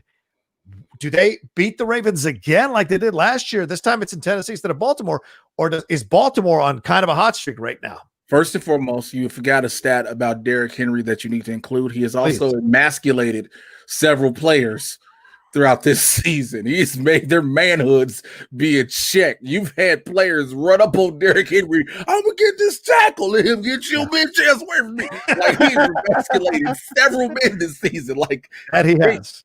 Like the highlight reel of the Derrick Henry emasculation is amazing. But again, it's here's the scary thing about that. Like you just said, the Ravens are playing on the road. They're starting to feel themselves again. Yeah, Harbaugh feels like he has that rhythm of the Ravens of old. And if you have a Titans team that's barely eking out a victory against Houston, this isn't again Deshaun Watson. We know he's dope. He should have been in Chicago, but You got them barely eking out these wins. You can't do that. And again, yes, same thing can be said about Baltimore. But it's who wants it more. Yeah. At the end, that's what this is going to come down to. Who wants it more? Yeah, I think so too. And this is like, now you've got a Titans team that has shown some issues over the last few weeks. And you've got a Ravens team that seems to be on a run, but was having issues in the middle of the season. So you wonder. I agree with you, Jay. I think this is going to be a game of who wants it more, a knockdown, drag out, like 38-36 game or something like that. That I think is going to be fascinating to watch. And here's my prediction. I think Lamar Jackson silences the doubters once and for all. I think they do take care of business here. I think they do find a way to shut down Derrick Henry. We've seen what the Titans look like when they shut down Derrick Henry. It's not a good product in the end sometimes. So I have a feeling that the Ravens now come in with a chip on their shoulder. Now, it's a rematch from last season. Exactly. That's what I'm saying. Rematch from last season. And Lamar has now gone out twice in the first round. For all the stuff he's done in the regular season, he is dangerously close to becoming the black version of Peyton Manning. All this great stuff in the regular season, but chokes in the playoffs until he got that Super Bowl win. So for me, I worry about that for Lamar. And Lamar's still young. It's his third year, still young, but he needs that playoff victory just to get over the hump and show people what he can do. It's so funny how we do that when we talk about football, where it's not that they need the chip at first. They just need that one playoff win. Yeah. Because remember, it's the same thing with a Dak Prescott. It's the same thing with so many quarterbacks. They just need this playoff win. And yeah, going out the first round 2 years in a row is not a good thing in your legacy in what you're having. Like you say, you become Peyton Manning. Yeah. Become Peyton. Especially when you're favored, because they were favored both times. Jim. Yeah, you become Peyton. But again, if the Titans have looked suspect the majority of the season, they have proven they are not infallible. They can be beaten. If you can literally find a way to stop Derrick Henry, in other words, give him COVID. So that's probably the only way you're gonna stop, dude. Like we've seen we've seen grown men try to tackle him, and he has stiffed armed dudes up off him. Like with no problem. And then how do you get up and say, all right, I think I'm gonna just play again on the other side of the field where he's not gonna run to?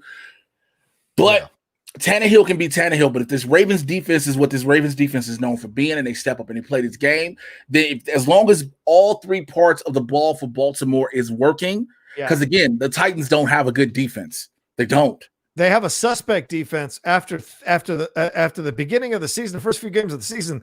They look like world beaters. That defense has gotten exposed. It's a great point you bring up, Jay. And by the way, we're 2 weeks from the fact that they got their asses handed to them by the Packers 40-14. And 3 weeks before that, they lost to the Browns 41-35. They've lost to the Colts. Here's how you say that. Bengals? But this is why I got to stop you. This is why I got to stop you when you bring up those two teams. All right. You just brought up two playoff contender teams. Two teams that are in the playoffs. The number one seed in the NFC in the Packers.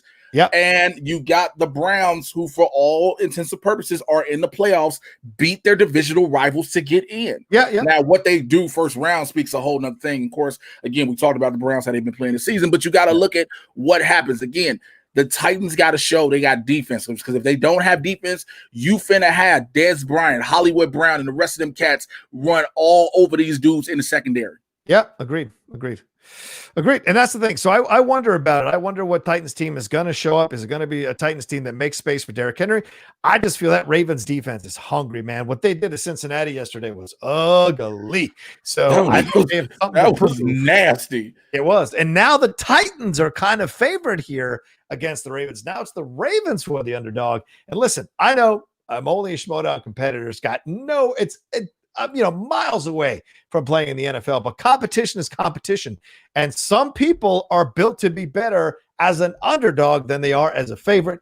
I know that's usually the case for me. I'm better as an underdog than as a favorite. And in the same situation here, I like the idea that the Ravens are coming in as underdogs now, and they are hungry like a pack of wild dogs, and they want at these Tennessee Titans for it to happen last year, as Jay, you mentioned, the rematch possible. Mm-hmm.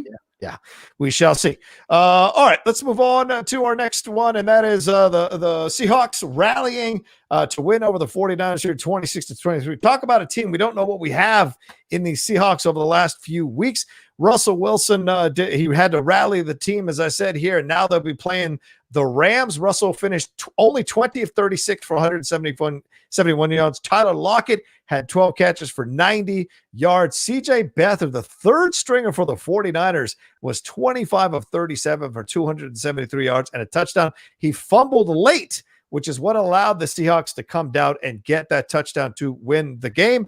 The Seahawks can be proud of DK Metcalf, who set the Seahawks single-season record for yards receiving, which was previously held by Steve Largent 35 years ago. That's pretty insane for DK Metcalf to be doing that for the Seahawks, and I think in his second year. So what do you think of this Seahawks team, Jay? As I said, they're going to be taking on their divisional foe and the Rams, who got in as well by beating the Cardinals with their backup quarterback. Do you think what do you get in this game? Like, what do you think about the Seahawks right now? Number one, that Russell Wilson will never be MVP because he can't keep his shit together long enough to get it. Remember, we talked about this when we first started talking at the beginning of the season. We was like, yo, Russell trying to prove his name should be up there. Russell trying to prove his name should be up there. Then all of a sudden it was like, well, Russell showing why his name shouldn't be up there. Russell showing why his name shouldn't be up there. That's for sure. Yes, former champions. We get it. But not, yes, there's a whole different team too. And again, call it for what you will, that 12th man has always been pivotal, for Seattle. Yeah. Beating the crowd in CenturyLink. And then you ain't got that. Now playing the Rams again, it's like, this is one of them games where you're like, it really, one got to beat the other. That's how I look at this game, literally. Somebody got to win, somebody got to lose. I don't put any stock in either team. Yeah. I'm sorry. I know a lot of people be like, yo, the Seahawks this, and like my daughter's mom, Seahawks fan. I know people that are Rams fans like, yo, the Rams do this. They went to the Super Bowl. They should have never been there. We all saw that when they got their ass whooped by New England. Yeah, true. We all discovered that. They never should have made that year to the Super Bowl. Mm-hmm. So it's one of them games. It's like, all right, it's one somebody got to win. I hate to say it that way, but it's just one of those, all right. Yeah. I don't disagree with you. It is going to be in Seattle, but they don't have the 12th man, as Jay was saying. There's not going to be a crowd full to create in the stadium to create a cacophony of noise that messes up counts, messes up you hearing your quarterback, and unsettles you overall. So this will be an interesting game. Plus, we don't know what kind of Jared Goff we're going to get here. He rested yesterday because of that thumb injury he picked up in the week prior. So you wonder what kind of result is going to be in the end here. I think the Seahawks will take it because, like you said, the Rams should have never been in that Super Bowl, and I don't trust them to win this game or trust them to do anything in this game. They've been suspect of all year as well. I think the Seahawks have something more to prove here to get back to the possibility of playing for a Super Bowl title. So I think they're going to handle it for sure. I don't see Rams going. I mean, if the Rams win, it's going to be by a stroke of luck or Pete Carroll calling something stupid. Yeah. Maybe. You can quote me on that. If the Rams win, Pete Carroll called something dumb where everybody's like, what the like I don't disagree with you, my friend. I don't disagree with you. All right, let's see. Where else are we at here? What we're going on to next here after the Seahawks game. I'm jumping into what do we got next here? The Colts. Right. We said the Colts got into the playoffs here. Jonathan Taylor, that guy has been such a bright light for the Colts, as well as Phillip Rivers has played, as well as some of the defense. The defense has played in some of the games that they played. Jonathan Taylor has really been a bright light for these Colts all year. He ran for 253 yards yesterday against the Jaguars, scoring twice, one of them including a 45-yard run to the end zone, and they won 28-14 against the Jags here. This was better than LaDainian Tomlinson had, and Phillip Rivers was talking about that after the game. Tomlinson's best day was 243 yards against the Raiders in 2003, and that was before Rivers even was their quarterback. So they got the job done here. What do you think of these Colts, Jay? They're walking into play. Who are they playing next week in the playoffs here? I got it set up here. Indianapolis is playing the Buffalo Bills in Buffalo. It's a wrap. Yeah. It's a wrap. Look, this is the Colts are the quietest playoff team, to be honest. They're the quietest team that went into the playoffs. Yeah. They've been playing their asses off. I'm not taking away from their game play, for sure. But when they got into the playoffs, ain't nobody been like, yo, the Colts in the playoffs. Mm-hmm. Ain't nobody really been pumping it except for Colts fans. Right. Nobody has really been talking about the Colts going to the playoffs. Yeah. And again, the Bills could have sat people yesterday to play the Dolphins. The Bills was like, nah, fam, you finna get all this work. So Matt, now again, this isn't taken away from what the Colts have been doing. I'm saying there's just been a quiet team getting there. The defense in Indianapolis is something amazing. Yeah. Can they stop Josh Allen and all them? Can they hold them? Yeah, we shall see. I don't think so. I mean, the Bills looked incredible yesterday against a team that wanted to win to get in the playoffs, these Miami Dolphins, with a strong defense, and the Bills marched all over them. So you wonder if this Bills team just has something more to prove. You know, a few weeks ago, we had Del Reed on here, who's one of the charter members of the hashtag of the Bills Mafia, hashtag Bills Mafia. And he spoke about how much he loved this team. And it was right after they'd taken a tough loss against those Cardinals. By the way, the Cardinals not in the playoffs. Bills are in the playoffs. So yeah, tough loss, but you end up getting in the playoffs. That's what matters more. Now they look ready to handle their business. I think this Colts team is going to put up a game fight.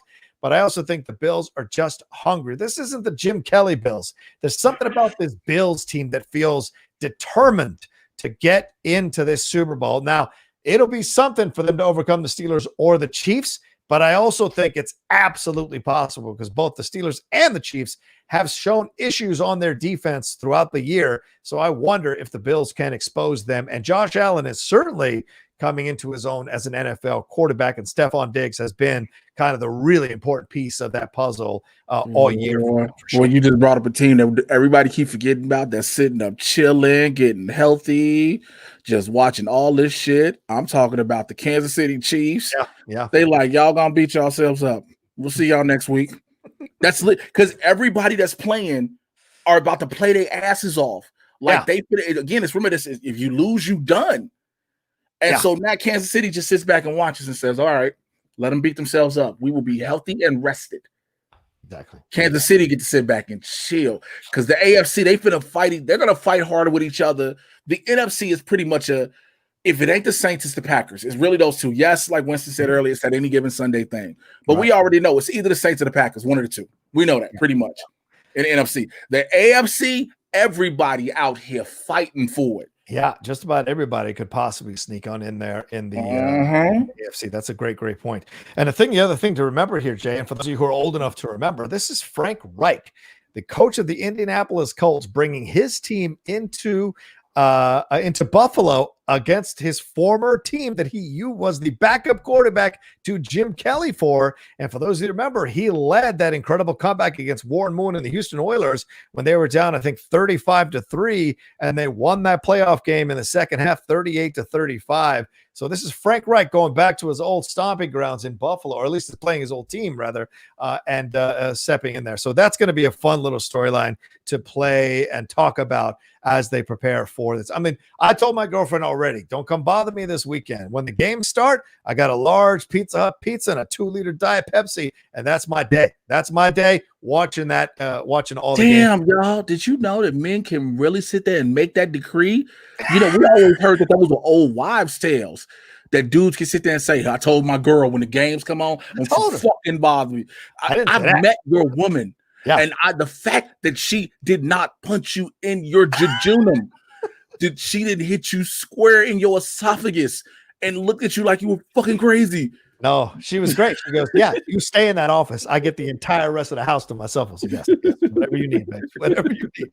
So we shall see. Oh, and we had a super chat come through here from F James 72 says, I'm about 1 hour behind. Is there some Steph love today? Yes, F James, there is. He brought it up before he left. And Jay and I weighed in on it as well. But thank you very much for your super chat. Much appreciated for sure.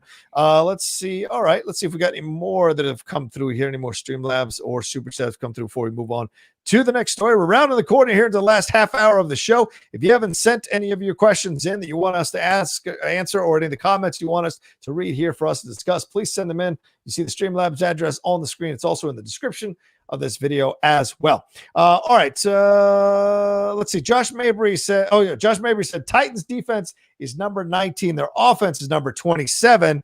And then he corrected himself. So I said, sorry, I mean 19th against the rush, 27th against the pass. Yeah. So not a good defense for the Titans to be going up against this Lamar Jackson led Ravens team for sure. And then Aaron _Kleister says, or Klister says, who is the obvious receiver and quarterback of the year? Who do you got, Jay? I mean, mine is Aaron Rodgers. Quarterback. Receiver of the year. A lot of people gonna say Mike Evans. Because you want to say Mike Evans. Yeah. I'm trying to look over in the thinking the AFC. I could say Stephon Diggs, man. Stephon Diggs, yes. Right? Yeah. It was something about him getting Josh Allen leaving out of Minnesota that reinvigorated his entire career. Yeah. Changed his entire career. I mean, he was frustrated in Minnesota because he knew that Cousins wasn't the guy for him. He knew. That's why he was like, you guys got to figure out how to get me the ball for sure, and went to a better situation where he could get the ball. Yeah, Stephon Diggs leads the league right now with 1,535 yards receiving. Travis Kelce, Travis Kelce right behind him in second with 1,416 yards. And DeAndre with 1,470 yards. Then Justin Jefferson, ironically for the Vikings, they're that rookie with 1,400 yards. Then Devontae Adams, Calvin Ridley, DK Metcalf, Tyreek Hill. And then your boy Allen Robinson is ninth. Hey, got to give him some props. You know what? I was trying to think, what do Allen Robinson and Cordarrelle Patterson have? And I was like, they got some great plays, but nothing that would make it the top receiver because you got their quarterbacks. Fair point. Afrofuturism says, everybody with a girl in this chat, don't listen to Rocha, and LF, your girl might catch you with a sweet chin. Yeah, if you present it like you a big old dick, you'll get the sweet chin music. I didn't say that. I said to her, I said, babes, I'm going to be watching that football. You know what I'm doing all day. I let her know. I didn't tell her. There's a difference. All right. Just letting you all know. Let's see. Yeah, Devontae Adams, no, brother. Devontae Adams is fifth. Receiving this year, playing over 14 games. So, maybe you can make a case stats-wise, overall percentage stats-wise, that he could be the best receiver in the league at this point. But right now, it feels like Stephon Diggs, certainly. All right, next piece of business here. Remember, keep sending in your StreamLabs and Super Chats. We talked about the Ravens, and Jay, we feel like they're ready to go here in this situation. Talked about the Rams as well. Talked about those Giants and those Cowboys. Listen, we didn't address too much of the Tom Brady situation yesterday. He looked fantastic. He threw for 390 yards and 4 touchdowns. It is the Falcons defense, but still, the Falcons have shown that they can put up points. They were shut down here. What do you think? What do you take away? He said he feels like he's 33 instead of 43. I mean, that's what Apollo said before he got killed by Ivan Drago. So I'm just and Chase Young might be an Ivan Drago. You never know. But I mean, that's about the situation. Well, also, it's nice when you have a whole rule in the NFL dedicated to you. Yeah. Oh, good point. You have a whole rule dedicated to you. Yeah. To keep you safe. That is one thing. Look, you can feel 33 if you want. Your Ugg boots and your Tag Heuers. But look, also Chase Young is one person. Yeah. Chase Young is one person. The belief is Bruce Arians is going to have that offensive line and have a Fournette look at, hey, let's shut down Chase Young and force them to beat us without him. Then it's what does Washington do? Yeah. After that, you know what I'm saying? Because you've got to play around that. Again, we said it earlier, we've seen the Bucs stumble, and then we see Tom Brady, you motherfuckers got to get it together. And then somebody else like, he ain't going to cuss me out one more goddamn time. I don't give a fuck if he is the GOAT. You know what I'm saying? Like, we will let him feel what Cordell Stewart felt in Chicago, because that shit was amazing and hilarious and sad. But it all depends on if everybody's firing on all cylinders and everybody is in unison. Again, it's day to day, and if the Bucs don't have Mike Evans, that if they don't have Mike Evans, yes, again, I've always said this, Tom Brady makes receivers out of people you've never heard of. Mm-hmm. Again, you got Antonio Brown showing he can still play at an elite receiver level. Again, teams even know it because they are covering him as such. Yeah. Teams, you notice that too. Like, some people be like, man, AB washed. He can't be washed. The teams are like, don't you let that happen. They got them, look, if you can't go man, y'all double up coverage on dude. Don't you let him open. Yep. And AB got to be AB and get free. Again, man, hey, I just want to see. I'm not predicting murder. Ball move, Cotton. Let's see if it pays off for him. I was saying, when Shaq said it best too. He said 35 ain't 25, bro. That's absolutely right. So I mean, Tom may look good. It may feel great. But that front line of the Washington football team is a tough front line. Those guys get at it. They were hungry last night. They had trouble with a running quarterback, but Tom Brady is no running quarterback. He is a pocket passer. I just want to see him get hit one. I want to see a hit on Tom Brady that makes everybody just go silent. I don't think we've ever seen that. Like, I want to see that where I want to see that hit where the ref is like, do I throw the flag? I think that was a legit hit, but it looked like it hurt Tom. Like, I want to see the ref just go like, you want to hear Jim Ross? They killed him. They killed him. God, that man has a family. He has a supermodel wife. My God. Like, I do want to see, seriously, if Chase Young can put a hit, he's got to put a hit on Tom Brady so hard to make Brady go, oh, shit. And I want to see it. I want to see Chase Young hit him so hard that the MAGA come out his ass. I want to hit him so hard. Oh, make America great. Like, I want him to get hit like I found your votes, Trump. They're inside Tom Brady. All 11,078 were in Tom Brady's spleen, and they are now residing on the 23-yard line. Oh, hilarious. We'll see what happens, man. We'll see what happens. I think we've got a real possibility to hang with this team, but then, eventually, like when Aaron Rodgers came and played us, it might be, he let us hang around for a half and then he just stopped us. So the main thing that may happen again against it, but I just don't see the Buccaneers as world beaters, man. I don't think we don't have a chance. So we'll see. It all depends on how they rattle Alex Smith. And it also depends on how the Washington football team protects Alex Smith as well, because you could tell, as I said earlier, that guy was walking on cotton, trying not to break his knees. It was insane to watch him play. Can you imagine? But again, you're a pro quarterback. Yeah. This is your job. You in these high pressure situations, like I've said before with other quarterbacks. Mm-hmm. You know that if you win, you go to the playoffs. But you also remember, well, I got hit once before. They thought I was going to lose my entire leg. Like, how scared can you be? Yeah. Like, can you imagine just you Alex Smith said, don't let him kill me. I need my knees height. Like, that's the count at the line. Mm-mm. I don't know if anybody saw Aaron Donald mount Alex Smith, but it was scary.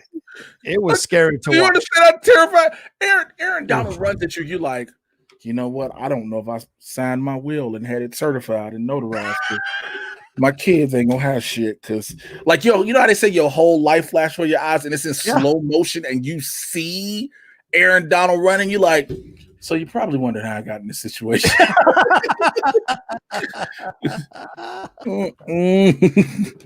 No thanks, man. No thanks. I saw some of that and it was brutal to say the least. And they were showing it last night as well. But do you like this running back? Do you like this running back for the Bucs? Do you think this running back's going to make a difference for them and handle some business for them? I mean, again, everything is indicative of what can happen if Ronald Jones can get through, if that defensive front of Washington collapses. Yeah. If that defensive front of Washington collapses, then yes. Yeah, he can go off. But again, it's all depending on what happens in this week of practice. How much are you like willing to go harder and study more and understand what the scenario is? Like, again, do you want to prove all the doubters wrong? Are you sitting there playing for coach with cancer? And I'm not trying to say that jokingly. Yeah. Because you have teams who do that. You have teams who either an owner's wife died. I remember that one year, and they were all playing for that. Oh, yeah. You know, they were playing for that, and so you have these things that inspire you. Yeah. And so, like, every time you go to the line, you're like, "We don't make it. Coach might not make it." Like, do you keep playing?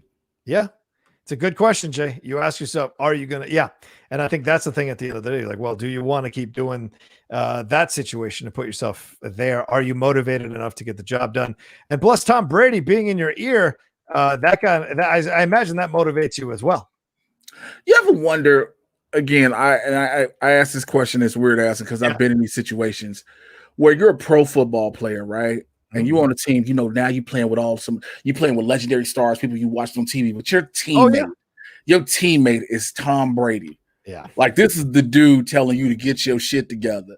Like, do you get your shit together or say, hey, motherfucker, you got one more time?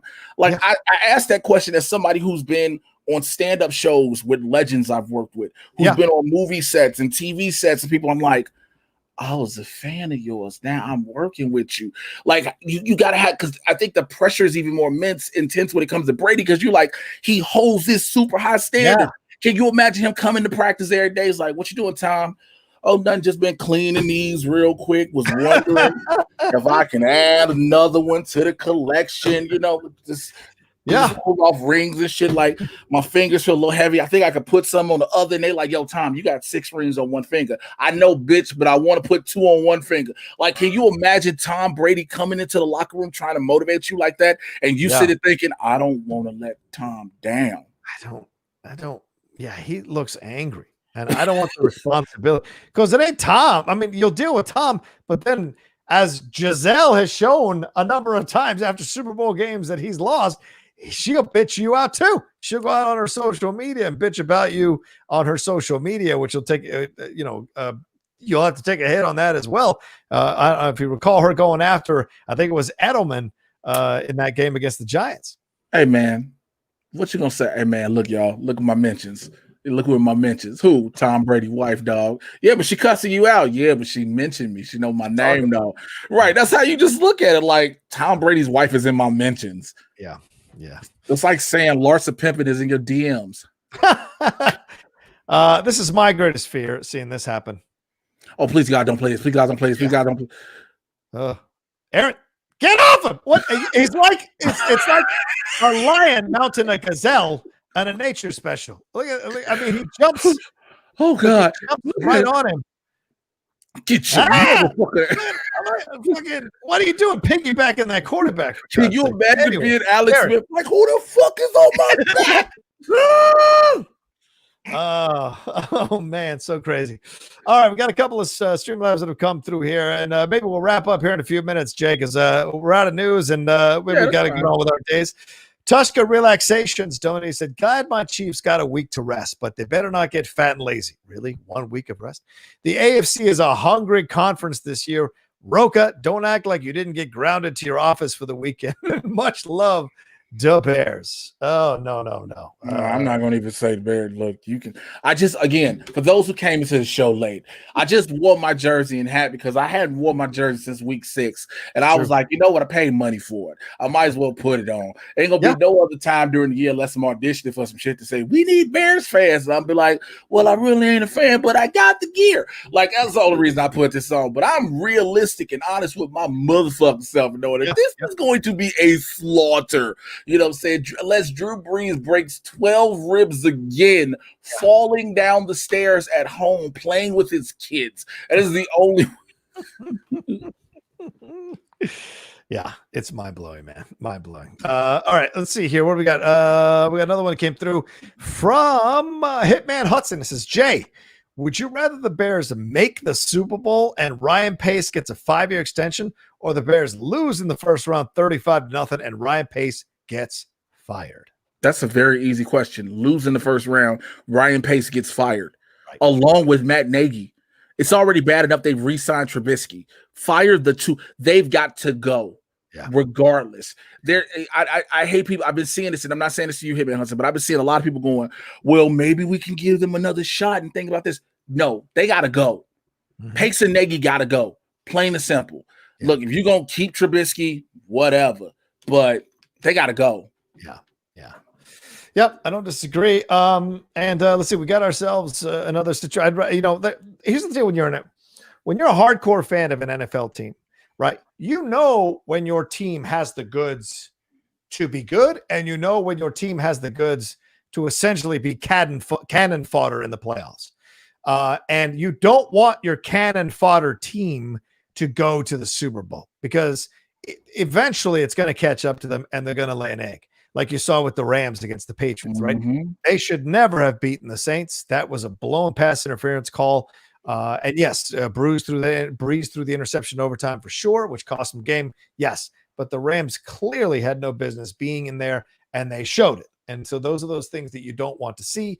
I would never want this Washington football team to get in the Super Bowl. Hell no. And Jay speaking the truth as well, that his Bears team, he doesn't want this Bears team the way it's made up to get into the Super Bowl. That being said, we've also had teams that we wanted to get into the Super Bowl that didn't get it or fell at the final hurdle or fell in the playoffs. So there's that balance for sure. My mom always used to say people in hell want ice water. Yeah, fair.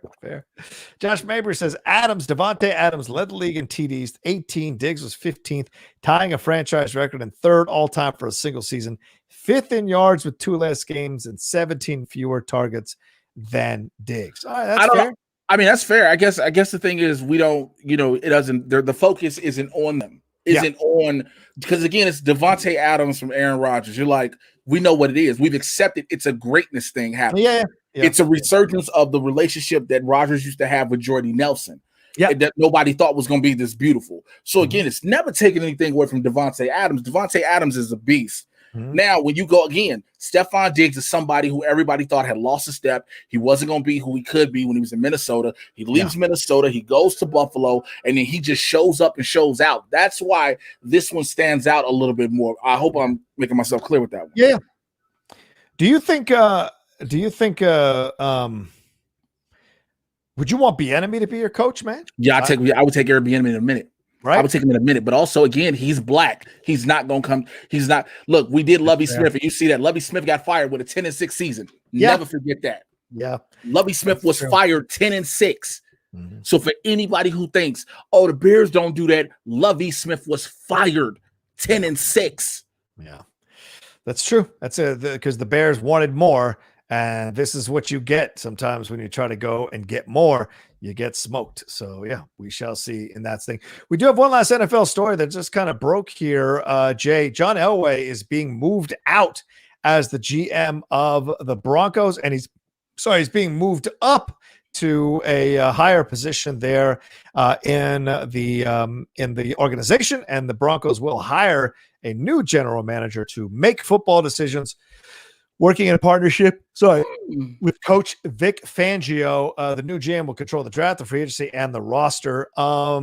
This is fascinating, man, because remember, Elway was the one who brought in Peyton, got rid of Tebow, and people thought it was, kind of a dangerous move because Peyton was at the tail end of his career. It was at first. Let's just be real. It was until Peyton's done. We look at now what Brady, Breeze, Rivers do. All based off what Peyton did in Denver. Yep. When he dropped, 56, 57 touchdowns that season? Yeah. We all look at it based off of that. And again, I think sometimes, people will say you need to have a football guy, somebody who played the game in a general manager position. Yeah. But sometimes it doesn't always work. So. Yeah. I think, I think it's been very clear that he hasn't been the best GM. Him bringing in a certain quarterback, certain players, haven't really worked out. He got the Super Bowl ring, though, dude. It's like Danny Ainge, right? Danny Ainge, great GM for the fact that they got those players together and won a title. But he hasn't really been that great of a GM since. Yeah, the Celtics have remained competitive, but they haven't been anywhere near the world beaters that they were before. Brad Stevens has coached them to the Eastern Conference Finals, 3 times? And they can't get over that final hump, And so when he had Garnett and Ray Allen and Pierce, they did, but all that came together in the first 4 years that he was a coach, he was a GM. So I mean, those things get found out. You get found out, and I feel like that is what happened here with Elway. And nothing against Elway. You know, he's a great ambassador to the game, incredible legend. He will move on and be part of the Denver Broncos organization in whatever capacity. And now they bring in someone who actually understands the game a little bit more. Maybe they might as well rename the Broncos horse Elway. My homeboy, comedian Brad Williams, named his daughter Elway after John Elway. Yeah. So, yeah, good point. There you go. All right. So we'll see what happens there. Let me see if there's any more StreamLabs Super Chat. I think we'll wrap it up there, everyone, and have a fun, let everyone have a fun rest of their Monday. Thank you all so much for joining us. And yes, I saw some of y'all talking about the Premier League real quick. Yes, my Liverpool lost just before we started the game, 1-0 to Southampton. We have not looked good over the last 3 games. Don't know what's happening. We don't seem to have that rhythm that we had. We had a strong team that we fielded against Southampton today. Couldn't get the job done. Had some shots at goal, just couldn't get it in there. Mane had a shot. Firmino, Salah, all had shots in front of the net. Could not get the ball in the net. Hey, sometimes it doesn't work out for you. So, giggle your motherfucking asses off now, but then we'll figure it out and then we'll stomp through the rest of the season. All you crowing about the Ravens, same thing happened to the Ravens in the middle of the season. What happened? So just letting you know, you have your fun now, enjoy it now. And then when we're done stomping everybody by the end of the season, holding the title up, you'll remember this moment. So there you go. All right, Jay. Tell them how you really feel. Sure. Where can they find you, my man, and everything you got going on? What do you got going on? I don't know about anything going on besides Blurs in the Hood and Mad Titan because I live in Los Angeles, which is FEMA. FEMA has designated Los Angeles as the most dangerous place in America, and they ain't talking about gang violence. So like a lot of shit, anything will be probably internet based or anything I do, but always Twitter, Instagram, Mr. J Washington. If you want to get some laughs and stuff and just want to see me just really go at it on how I really feel on things, please follow me on Twitter. I promise you'll have some fun. If you want to see a bunch of random workout selfies, which are about to start back up after I'm done with this, check out my Instagram. I'm trying to be sexy flexy for all you motherfuckers. Blurs in the Hood is tomorrow, 2 p.m. Pacific, 5 p.m. on the East Coast, myself and Winston. It's our first Blurs of 2021, which as of right now, this seems like 2020 and a half because of what's happened already in the first 3-4 days of this goddamn year. Like, if you look at the first 3, I tweeted, I was like, yo, in 3 days, 3 days, 3 days this happened. I know, you're right. It's going to be interesting. But no, seriously, make sure, please, I'm asking you, please, to follow the Blurds Twitter page at Blurds in the Hood, BLERDS, the letter NTHEHOD, Blurds Facebook page. Watch us on Tuesdays and Thursdays, 2 p.m. to 5 p.m. We've got something building pretty nice, and we want to go into 2021 just as strong as we left out of 2020. Hell yeah. Good stuff going on over there. I love whenever I get a chance to be on the show with those 2 gentlemen. So it's a blast. Definitely go and follow them and everything they got going on there. Jay, thanks so much again for being a part of the show.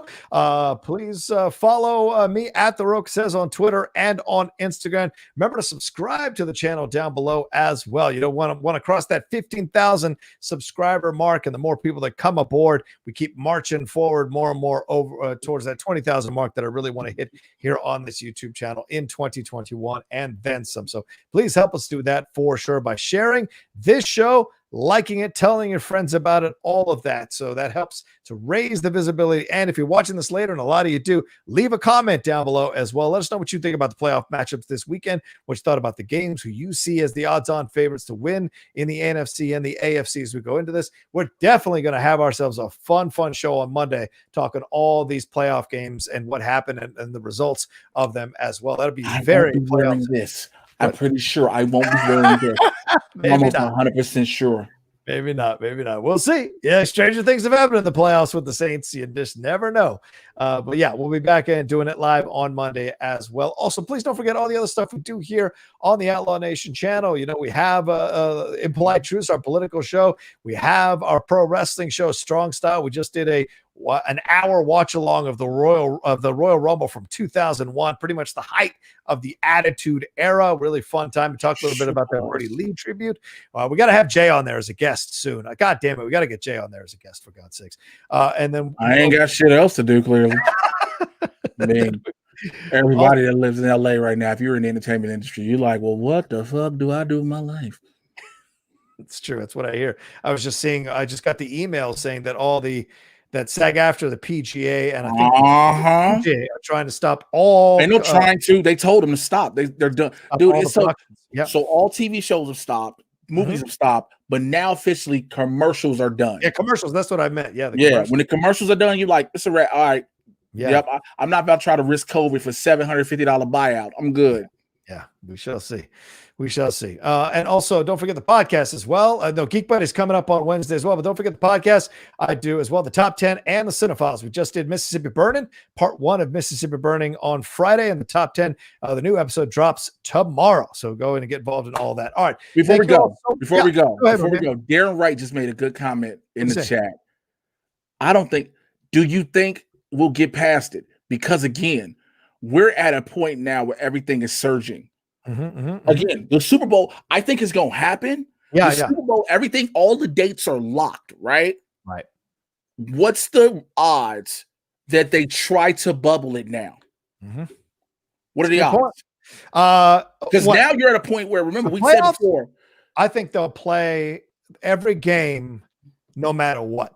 I mean, the fact that they were crowing, they had Al Michaels and Chris Collinsworth last night crowing about the fact that they played all games without losing one game before the end of the season. They were happy about that they didn't have to cancel any games. Yeah, they postponed, rescheduled, moved stuff around, but they still got the season done.